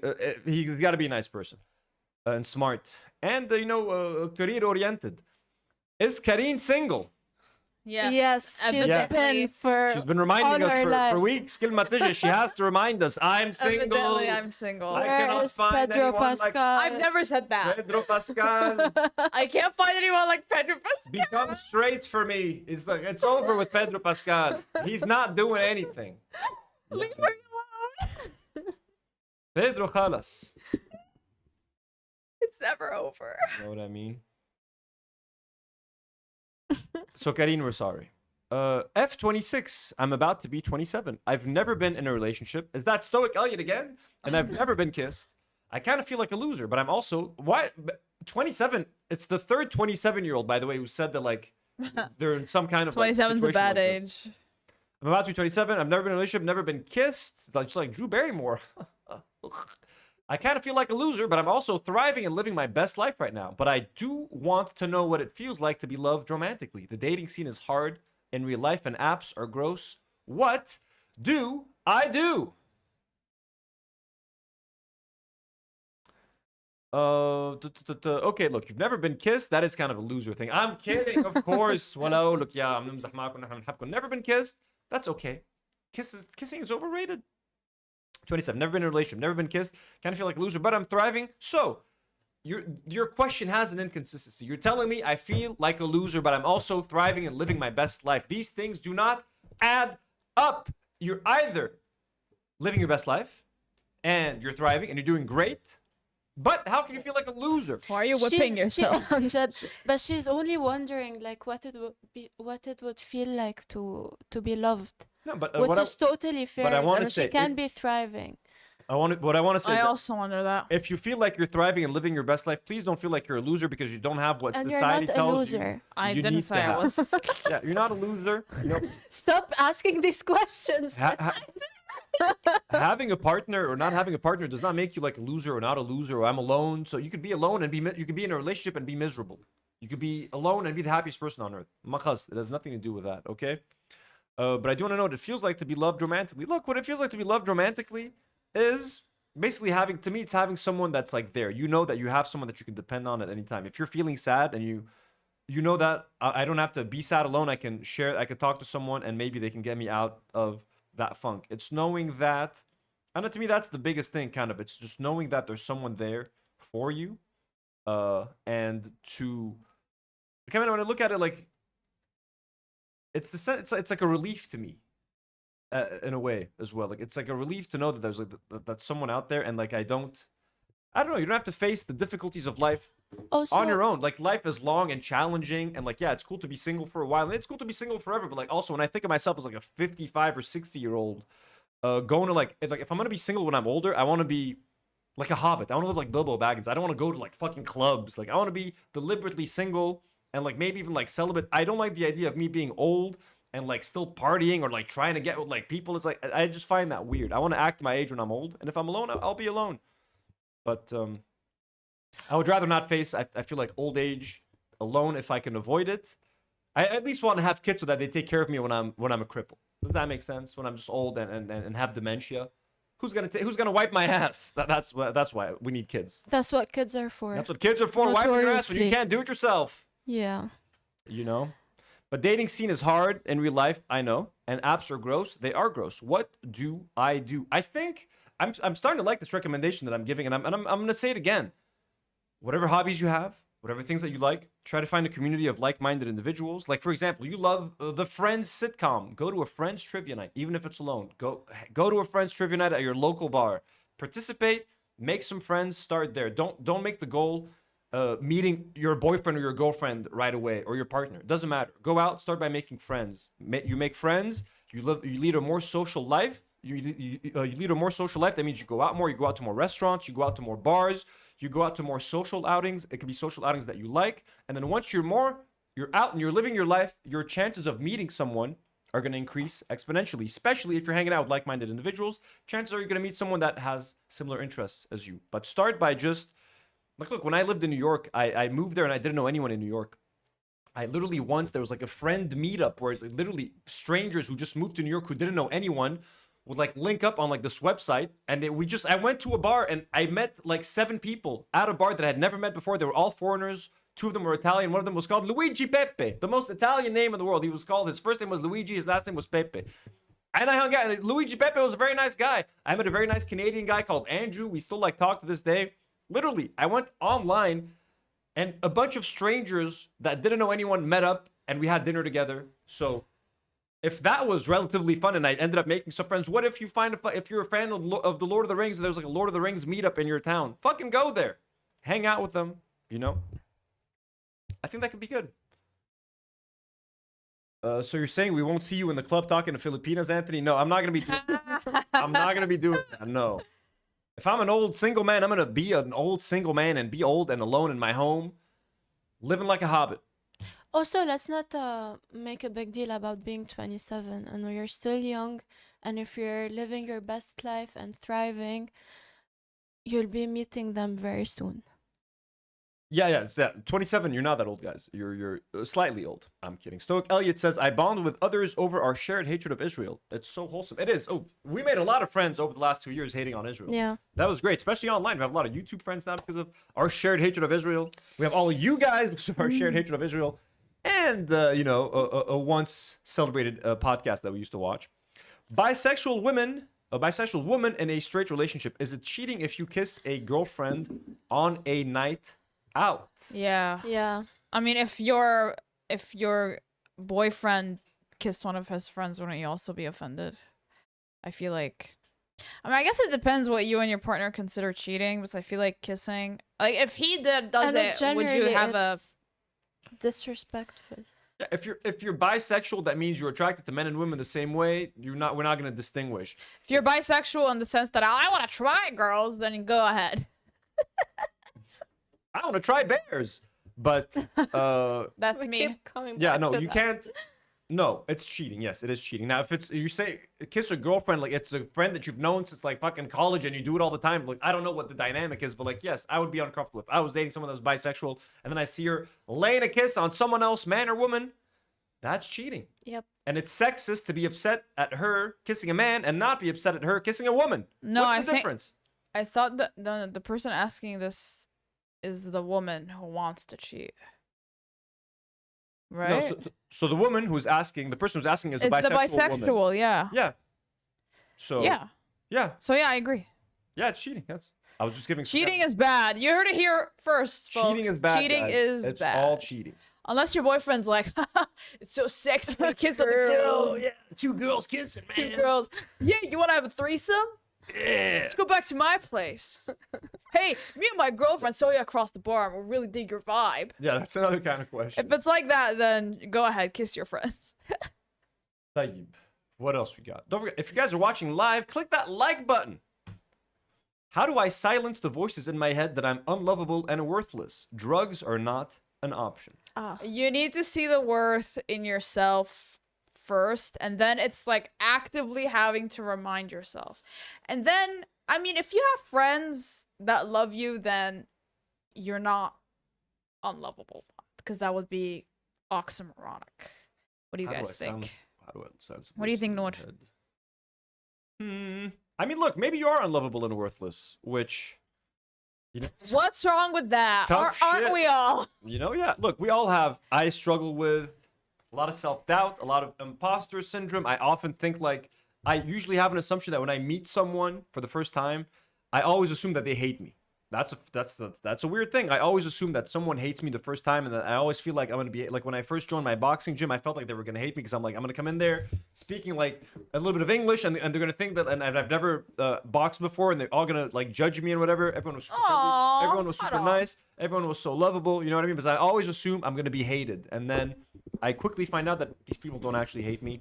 No one has the time to hate you unless you actually are an asshole and you're doing horrible things. Most people are so fucking busy with their own shit. Everybody's got fucking problems, sick relatives, bad relationships, a bad job. They're not making enough money, whatever it is. They're gonna meet you, okay? Unless you're really offensive, unless you're really fucking horrible, yeah, they'll hate you. But otherwise, no one cares that much about you. So, in a good or bad way. So, you're definitely not unlovable and worthless. There's someone. Look. If Jeffrey Epstein found love with Ghislaine Maxwell, you know what I mean? Like the most. If Jake Paul is about to Amazing marry examples right now. what's up? Amazing examples. Yeah, like an Olympic gold medalist. Like if these horrible people, like you know what I mean? Like who's Jake Paul's brother? Logan. Logan Paul is married. Like the worst people on earth have found like Conor McGregor. I agree. I agree. Accused of raping a woman is still married. Wow. Like you know what I mean? So as unlovable and worthless as you think you are, there are people that are 100 times shittier than whatever you think you are, and I'm sure you're an amazing person that have found love. Okay, now maybe they're rich, and that's a common thread that they have. They're fucking millionaires, and money makes up for a lot of shortcomings to some people. Best you'll be fine, and also practice self-love. And you're not going to be able to meet someone and love someone else if you can't love yourself at first. So spend some time with yourself. If there's something about you that you don't like that you feel like you can fix it. Don't Work just, on yourself. yeah, work on yourself. If you feel like I don't go to the gym enough, then don't let that thing gnaw at you and eat at you. Fucking go to the gym. Feel a little bit better about yourself. Maybe boost yourself up physically. You'll feel better. So take active steps to feel better. Maybe seek therapy. You don't have to take drugs. Talking to someone is not drugs. Do some therapy. Work out. Read some books. Try to improve in some ways that you feel like you can improve, and maybe you'll feel better about yourself. And also, surround yourself with good people. Spooky Boy says Anthony is horrible at this. Why? I'm giving good advice, aren't I? If Ghislaine can find love, so can you. I mean, yeah. Shit. So, anyways, next, I've never been in a relationship, and I don't care much for actively pursuing it. Is it fun? Pursuing it or being in a relationship? With the right person, it definitely is fun. If you don't care about pursuing it, then it must be nice, I guess. Yeah, look, if you don't feel like pursuing it, you're not gonna like maintaining it because It's very much effort heavy. it doesn't end at pursuing it. Like you can pursue it, you can get a partner, and then life isn't over. You got to maintain it. You got to keep them happy. You got to keep the love going. You got to keep them feeling happy and excited and all that sort of thing. So if you don't feel like pursuing, you're not going to feel like continuing the chase because it's a constant pursuit. The pursuit never really ends. You know what I mean? And I think that's the mistake that a lot of people make. They feel like, oh, once you get the person, that it's done. You can just sit your ass down. Like, no, it's a lifelong pursuit. And you will never fully get it. So is it fun? Depends who you're with. Depends who you're with. It Depends who should you're be with. fun. It should be fun. It could be horrible, and that's not a good thing. Not a question, but you should do blind matches for the viewers. What does I that don't mean? want to be held accountable. I for wouldn't that. want that. Like match the viewers with responsibility. themselves? That's crazy. No, yeah. Holy Oh, I shit. know we don't know you guys that well. Can you imagine like what an insurance nightmare that is? Someone gets murdered. Listen, yeah, you guys are great, but like one of you guys could be a serial killer. How can we know? Stoic Elliot gives me some vibes sometimes. Stoic, That's true though. Stoic wee kid. But yeah, no way. That would be so dangerous.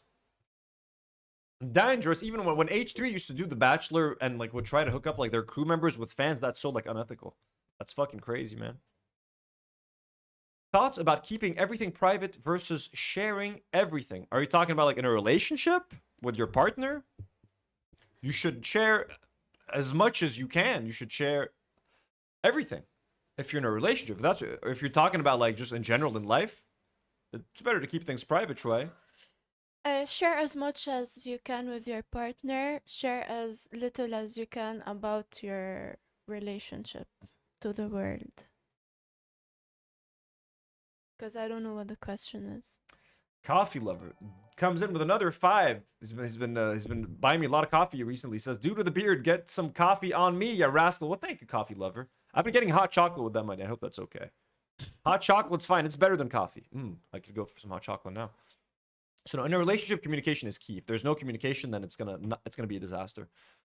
What's the crew's relationship status? We've covered that already. What do you think about age gaps? Yalla, this is the one Go Karine has for been it. waiting to. I love it. I love an age gap. Okay. I will say, these are my rankings. Older woman, younger woman, hot. Older man, younger woman, hot. Older woman, younger man, not a huge fan of that. Older man, younger man, I don't have any thoughts on that. So, how much is older and what is acceptable? I would say up to 15 years, I guess. More than that, it's getting weird. And obviously, 15-year age gap is fine, you think? yeah. But obviously, the person has to be over like 24, I guess, the younger one. Yes. Any lower than that, that's criminal and weird. We got Toby Maguire. Yeah, this is. I don't like this at all. My ex. This is weird. My I don't goat. like this at all. My spider goat. And he's fucking. He's Leo DiCaprio's best friend, so they're both fucking gross when it comes to this. Shit. Leonardo's gay. It's different. So, yeah, Toby has been recently seen dating a 20-year-old. She's about the age of his daughter. But like, why would you date a 20-year-old? I wouldn't date a 20-year-old. Just turned 50. That's crazy. Yeah, like, what are you talking? Like, how do you even? Relate? Also, this is just creepy. Yeah, he just turned 50. Like, yeah, what do you talk about with this 20-year-old? What Like, do that's they have in common? same age as his daughter. So, So apparently, so what are she you was studying in school? She wasn't even born when his first Spider-Man. She was born in 2005. Spider-Man 1 came out in 2002. Yeah, and she was. You know what I mean? I guess this is when older men want to feel cool and relevant, and they just like try to flex. She on was younger too- They're men. just attracted to youth because they're pedophiles. She was 2 that's years why. old when Spider-Man 3 came out. Like, Toby, why would you do this to me, man? Why would you do this to me, Toby? Come on, man. Hala, the thing is, I do agree that you definitely have to be closer together in age for it to be, for the relationship to Look, be successful. They went to the Super Bowl together. Oh my god, good for them! What are you talking about? Like, what are you talking about? The 20-year-old? She can't even get a beer. My max age gap, I would say, is like 10 years. 10 is, guys, 10 is realistic, but I'm saying 15 because they're hot. Because it's hot. But personally, I wouldn't date anyone older than 10 years. Me too, Nour. Like, for being realistic here. So 35-year-olds, hit me up. Yeah, like 10 is fine, but like it also depends when the 10. Yeah, like, if they're 16 and you're 26, no, it's not fine. Like, Above the age of like I'd say over 24. 24. yeah. Nice. But no, like huge age gaps. No, it's like at 35 with a 25-year-old, I guess it works. 34, 24, but like limit once. And the Karine's saying 40 with a 25-year-old. Like, Hona, it really comes down to the personal preference of like, the people, man. I don't know. It can make me uncomfortable. It depends because there's a lot of But I will read romances with large age gaps, and I will watch movies with large age gaps. And I'm just generally into it, like sexually speaking. But if we're thinking serious relationships, then yeah, what we said earlier. I agree. Why are literally all the cool and attractive men taken like hello? The Lebanese market is so dry for 20-year-old women. Girl, It's you so haven't seen nothing yet, queen. Frustrating. Well, remember those 2 Lebanese ladies that were like, everyone in Lebanon is gay or what? Like, Yeah. too many gay men. She's right. There was a woman that was like, they interviewed her. Some like foreign vlogger came to Lebanon, and she's like, oh, everyone's gay. So that might be a problem you're having. I don't think she means that, but 20, like, you're still in college. Are there no guys? When I was in college, I didn't want to date guys my age, so like I get it. But cool and attractive men are taken because they're cool and attractive, I fear. And there's so little cool and attractive men in the world, especially here, so that's why they're all taken. And I hear ya, because I'm in the same boat. So I guess just wait for one of them to cheat, and then swoop right in. Would you date yourself? No. I wouldn't. I need someone who talks way more than I do. Yeah, I need someone I enjoy talking to someone who's not similar to me. Yeah, cause like I'm already me. Like I already filled that role. You know what I mean? It would be redundant if I was dating someone that like had the same interests. Like if I want to nerd out about Lord of the Rings for a second, I don't want to tell that person things that they've already heard. That, like, you know, like I want to tell them to someone that hasn't heard it before, and then I want to be with someone that's going to tell me things that I don't know about necessarily. If I'm just talking with someone that is exactly like me, we like the exact same things, then we're not learning from each other. I'm not learning anything from them. They're not learning anything from me. We're just in like this loop where we both like the same thing, and which is nice, and it's comfort, and that's good. Like for example, I'm like that with my best friend sometimes. Like every time we hang out, we have our comfort things that keep us happy, and we have these things that we have in common. But like, do I want to date myself? No, because I also think you need someone who opposes you in certain ways. Like I believe in opposites sort of dating and like fitting, like completing parts of each other that you don't have individually. I find myself generally unpleasant and avoidant, so I wouldn't want to date someone like me at all. And dating someone that you're similar to is also very redundant, like as you said. You're not unpleasant, Willow. Thanks, You're but you a don't great know me in a person. romantic setting. Again. Again. So yeah, no, I would never do that. Nadim, ahlan. We got Nadim in the chat. All the families here today in chat. Ya ahla wa sahla ya Nadim. Favorite 3 things about your significant other. This one's for you. This one's for me. The creativity, the way she makes me feel, and let's say the freckles. The freckles is just like a little fun one. Is this the last question? Did we go through all of these? We did get some more, like, How many more did we get? I mean, we've been streaming for 2 hours. Shufi, anything worth. But we went through like 40 questions or some shit. That's a lot. Wow, look at us, love experts. Here's one. What? How to deal with people who ghost you after a few months of dating, like 1 to 3 months. A few months of dating and they ghosted you? Wait, so did you go on dates with them actively? Like, did you see them in real life and then they ghosted you? Because generally, I believe that if someone ghosts you, just let them go. Don't ever talk to them ever again, because it's kind of embarrassing at this point. And also, they don't want to spend time with you, so why would you want to waste that kind of breath? Khalas. If it's not meant to be, it won't be. Yeah, you can feel bad because it is disrespectful when someone ghosts you, Yeah. but like that person's an asshole. So if the person was able to ghost you, that means So fuck them. they're a shitty person. That means you are being sad for someone that is not really worth your time because they're an asshole. So you can be sad at first, like for the initial shock of like, whoa, I've been ghosted, but then be like, oh, this person would do this to someone they've been dating for months, ghosting someone and not even responding to them, not even like a quick explanation, like, hey, it's not working out. So they're a shitty person, so don't feel too bad. You're not missing out on much. Just know, it has nothing to do with you. It's just them not knowing how to deal with things, and that's very stupid. It happens, yeah. Any more? How long before kissing someone you're dating? Sure. How long before you kiss someone you're dating? I mean, I do it on the first day, low key. But I usually no. Usually I wait a couple dates, I guess.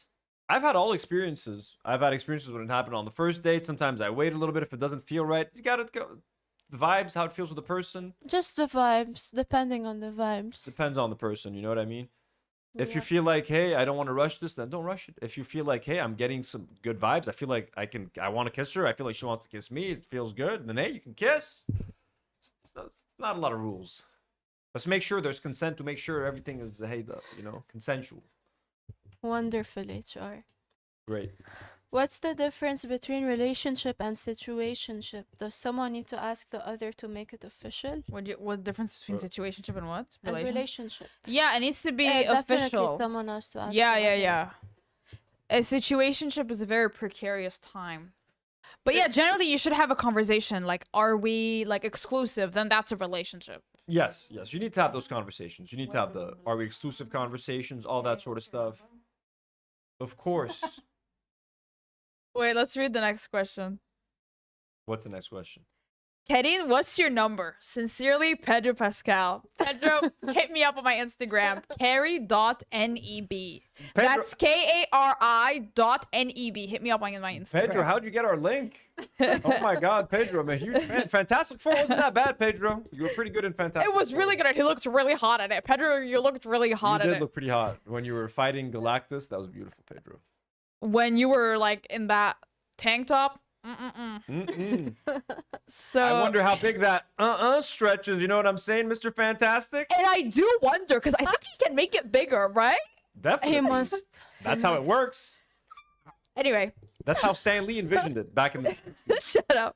I'm gonna create this guy. So he can make his dick thick and long, like Ethan. Not Ethan Kleinfeld, another Ethan. Another Ethan.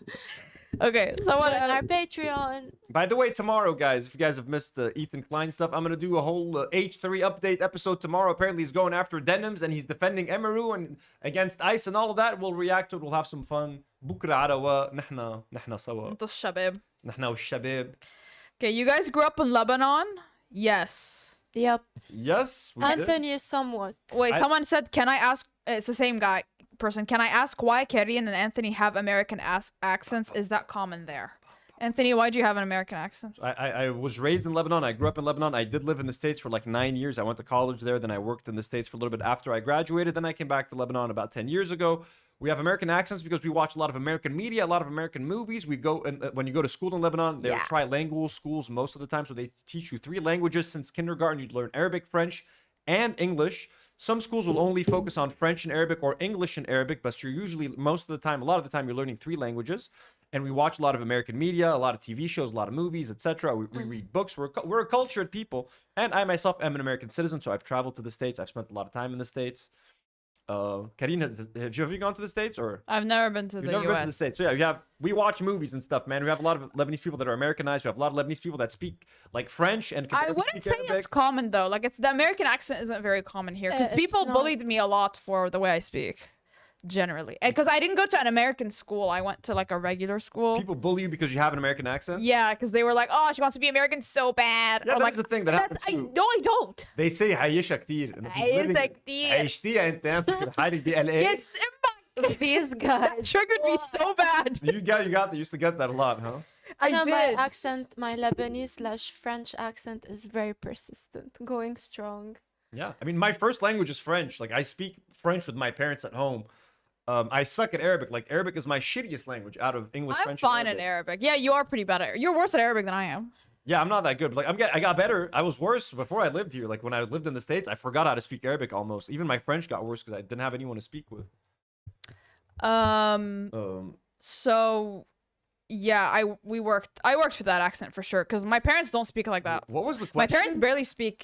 Is that English. you grew up here Oh, if we grew up here. because of your accent? Yeah. Oh, our accents, yes. Next question. But not all Lebanese people speak English like this. Some Lebanese people sound like this one. Most people don't speak English. You'll get a lot of. much You like get a bit that. of everything. Chris says all size matter. No, they don't. Anyway, Karine wants bear size. The new preference. yeah. So, do you guys believe in God, afterlife, these kind of things? That's This not is not the Valentine. episode for This isn't Next Valentine. question. Yes. But no, I don't. You can ask these questions on the. You guys don't want to answer that? Do I? Am I religious? I don't believe in God. I believe in that I don't know what is Really? happening out there. Okay, I used to say I was an atheist. Now I say I'm agnostic. Like, I just don't know what the fuck is happening. Okay, Earth, life could be anything. We could be an experiment on a petri dish. We could be a germ on some alien's asshole. We could be some What? kind of fucking. We could be an illusion. We could be a fucking a matrix. You know what I mean? I really does don't that know what the make fuck is happening on Earth. Do I believe in God as in like a bearded old man that created things? No. Is there like some kind of like, but if we're a science experiment, is the alien that like began the experiment technically God? Then in that case, I would say yes. Look, I don't know, man. Okay, I don't know what the fuck is going on this earth. I think the greatest mystery in life is like the mystery of life. Like, why are we here? What are we doing? Who put us here? I think the best way to figure out if there's a God or why we're here is to make contact with aliens from another civilization who might have who's also intelligent, that is also maybe wondering the same thing as us, like, why are we here? Who made us? So I think the only way to find out is if we can find other beings like us who are also asking the same questions, and maybe they can teach us something that they figured out that we don't know. Maybe we can teach them something that we figured out that they don't know, and together we discover the meaning of life as alien species living together. But like, do I believe in God and religion and like Jesus Christ? No, I think Jesus maybe existed. He was a chill dude who maybe like smoked a lot of weed and was like kind of chill, you know what I mean? And like was kind of a hippie. So like religious and religious texts and stuff. No, obviously don't kill, don't lie, don't steal, sure. But like I think the answer to life and all of that is just like it's a huge mystery. And anyone who pretends to know, like I think the only thing that is certain is that nothing is for certain. You know what I mean? And I'm open to learning why we're here. But yeah. Do you want to No one read knows some why. of the questions? Bad fee? Uh, Yeah, sure. Oh, do I want to read them myself, Jan? Can we talk about Nour's role? Wait, what? How do I go back? X. There's no X. But Ooh, no. Oh, I'm back. Can we talk about Nour's role in the Epstein files? What is her response? that's crazy. Nour, do you have anything to say for yourself? I plead the fifth. That's funny. 25F. What does that mean? 25 female. Oh, okay. 25 female. I liked over 5 guys from elementary till now, but I have never been liked by any guys as well. Recently, I realized I mix up signs with basic respectful attitude from guys, which makes them feel uncomfortable when I Yeah. show I am comfortable with them. Oh, so like people are just like being nice to you, but you assume that they're flirting with you? Men do that a lot. What do you mean? Like a lot of guys, when you're nice to them as a woman, they think you're flirting with. Ah, yeah, Not yeah. us, it's the other way around. Yeah, I know. Okay. Then, well, I guess you're self-aware. Then that shouldn't be a problem anymore, right? No, I've never been like Since that. you know. Yeah, if you know what's up. Listen, if a man likes you, Oh, no, but he's she's gonna not- want you to know. But she's the one who's getting confused. Yeah, I right? know. So she's the one who men are acting just like respectful towards her, and she's taking it as flirting. So yeah, not all men are pigs. Again, the hashtag not all men. So, Hashtag not all men. so some men, I guess, are gonna be respectful sometimes and just take it for what it is. And again, you gotta think also men are very shy, at least like I am. So some men are shy. So some men will make it pretty obvious when they're flirting because either they're gonna be very bad at it or nervous, or they're gonna say something that like is clearly flirting. So. He's gonna be like, "Hey, girl, can I eat YP?" Yeah, something like that. You know what I mean? Did you listen to what eat YP means? I don't have no idea what that means.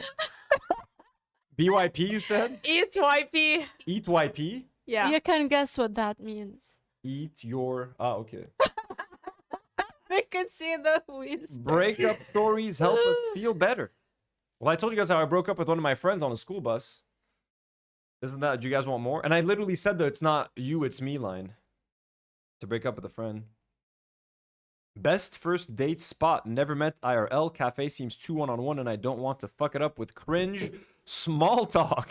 I mean, if you're worried about any kind of talk, then شو بدي أقول لك? I mean, I feel like cafe is the perfect first date. You need to talk with someone on the first You date. do need to talk one-on-one on Yeah. the first date. But I'm cafe, sorry. no, cafe is not a first date. Cafe is a friend zone kind of thing. A No, date, it's not. a date is a restaurant or a bar or something at night. Don't tell me the No, daytime it cafe could be thing. a cafe, I but know, I'm a bar girl. I like a bar. I like a bar as a. Go to a nighttime My cafe. usual okay? first date is a bar. Go to a cafe at night. Yeah. But don't. I'm not telling you have to drink alcohol, but don't go to. If you go to a cafe during the day, it's not a date. You're sending the wrong message. I'm just telling you. If you're scared about awkward silences, go to a bar where there's like background music, but nothing loud because it's a first date and you Yeah. do need to talk. When I was younger, I used to always say like going to the movies is the best first date. You Don't go to the Oh, movies. you you need watch to a movie talk. and then you have dinner afterwards. But the problem is like if it's a first date, imagine just like sitting next to someone you've barely met and just watching a movie with someone that you barely even know. So I feel like there's got to be some kind of a conversation first. So maybe not at first, like that's what I used to do when I was younger, like in high school. Like yeah, movie and dinner, that's the thing. But I don't think. I think yeah, dinner. Dinner to me is the best thing. You have to sit there and talk though. Like that's the point. The first date is a lot of talking because that's where you do all these screening questions. Like, what do you like? What do you do? Are you like this? Are you like that? Then you got to do dinner. You got to talk. But Kamin, Anna personally, I don't want to eat with a person I'm meeting for the first time. So I that's wanna- why I go to a bar. And I always want. I know we have like, okay, 2 drinks and then Sorry. see you. And I don't next even like time, drinking. I'll be maybe. honest. And I'm not a really drinker, so I don't want to feel like the day with the hey that I want a nice dinner, maybe with some alcohol with the food, but like a nice heavy dinner. If I'm happily married, but I'm in love with Marina Nimis, what should I do? Holy shit! Wow, we got Whoa. Someone crazy is happily married but in confessions. love with Marina Nimis, what should I do? Then you should remain with your wife, of course, because you're married, or you get a divorce like a normal person. Then you tell Marina that you love her. Maria, hit them up. Are you yawning, Karine? I am, yeah. Did I hear a yawn 2.5 hours into this live stream? I'm very sleepy as well. It's like, guys, you can go if you don't خلي. لا لا لازم نخلص. But there's a few more questions, I believe. No, there's way more. لا no, ما okay. some of them. Yeah. Okay. Breakup stories. We did that. I'm happily married. Oh, I've been career focused. That was the last one. We're done, actually. We're done. We're done. Ooh. Let's refresh. Yeah, 35 minutes ago was the last one. Guys, we did it. Yeah, who said that? We need to know who's in love with Marina Nimes. Marina needs to know. Bless you, Yanu. Bless you. Thank you. You sound like Nata when she sneezes. It's a cat sneeze. Ya'tikum alf afi, everybody who came in today. This was such a fun stream. This was very old school. We haven't done a stream like this in a long time. This felt like an old school do not worry stream. يعني هول vibes. Yeah, hello, sir. I hope you guys had some fun. Marina is taken, guys. Dreadful saying us Marina is taken. Ooh. No, she's not. My bad if that's what Dreadful. How do you know? She's giving single vibes, TBH. I saw her mentions that she was dating someone that she met online. So I believe that there is someone in Marina's life currently.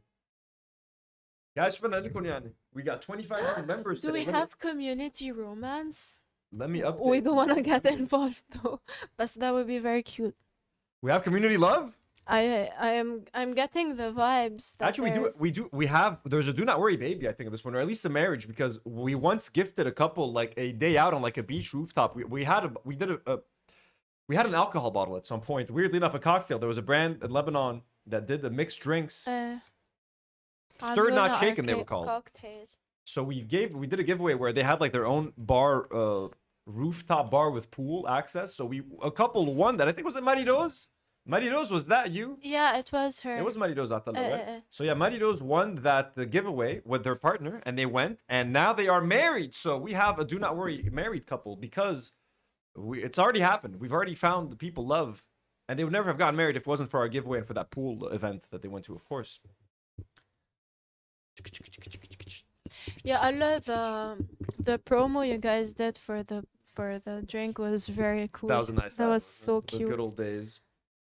وهيك يا جماعة شو بتخبرونا نور كريم before we let you go, anything you guys want to share? When is that Patreon video going to be ready for the patrons? I'm gonna finish editing this weekend, or we can post next week. I'm going to try to film a Kitchen Nightmares reaction very soon. I filmed the B-roll for my Lego review today. I'm going to try to film the talking part tomorrow. I'm actually reviewing the thing, and then I need to edit that and release that tomorrow night. I'm going to do a solo live stream talking about like all the Ethan Klein updates, H3 updates, beefing with the Denims, Emeru stuff. I also want to do a live stream breaking down my PS2 games. I just want to go over my PlayStation 2 video game collection. I'm struggling to decide whether I do it on this channel or on the gaming channel. What? Cedar Down Under just gifted another 20 memberships. Holy fuck. That's What is happening? Cedar Down Under, you losing your mind right now? What's happening here, Cedar Down Under? What's happening? I just updated the members of Cedar. You're too generous, man. You gotta stop. I'm getting. Please do not don't do what Madness Arcade Please did. do not worry. Don't get in trouble. But no. We made sure Cedar Down Under is an adult. I have asked. You're way too generous. Holy shit! I'm gonna read some of these names in a second. He's making sure, ladies, you guys are here because of Cedar Down Under. It's not gonna let you guys go. Atolia Atolis. Areno Music, Heart Party, 13 Arams, Daycatchers, Pecco, Spooky Micah, Banshee Sleeping Now, VW Natural, Nagok, Mewin864, Ari5678, Naomi. Everybody's a member now. Holy fucking shit. You're crazy, Cedar. You're fucking crazy. Lamau, you won't get untroubled. You won't get untroubled. You guys deserve it. Well, thank you, man. I don't know what to say. I don't feel like we deserve it, but you're way too kind. You're way too generous. We got 45 new members today. Single-handedly getting us to the goal. And we hope you guys enjoyed this episode. I had a lot of fun, honestly, reading your problems. It was fun, yeah. You've made my life seem so much more under control than it is, knowing your troubles and your pathetic issues. You sad crazy. bastards. I'm kidding. I done Redstone says H3 updates. The ship is further under the water, and all past friends are already jump ship. That's basically what's gonna be tomorrow's stream. I want to see some of the denim stuff. Like if he's defending Emeru for like not saying fuck ice, like come on, Ethan. He's so desperate for that Asmongold audience, you know. And Rivendell review is coming. Sarah, thank you so much for being here, yes, Sarah. Rivendell review coming, I think next week. I filmed some nice B-roll today. I got footage of all the minifigures, you know. Good stuff. هلا بدنا نسوي حالنا بكره عم نحكي. Ladies, anything you want to share with the audience? Subscribe to the Patreon. Subscribe to Patreon. Exactly. Patreon has exclusive content, so Our debut episode will be mid next week, I would say. mid next week you're getting some sex book reviews with Nour and Karine, with Fantasy board review. fantasy board review with bears doing things to women. And you get to vote on the next book we pick. Only if you're a patron. Only if you're a patron. So Yeah, and if you, yeah, exactly. Just like Nola Magnolia says, if anyone feels lonely on Valentine's Day, hopefully you remember this stream. Tune in, watch the stream, celebrate Valentine's Day with us. We love you all. We salute you. And as always, do not worry.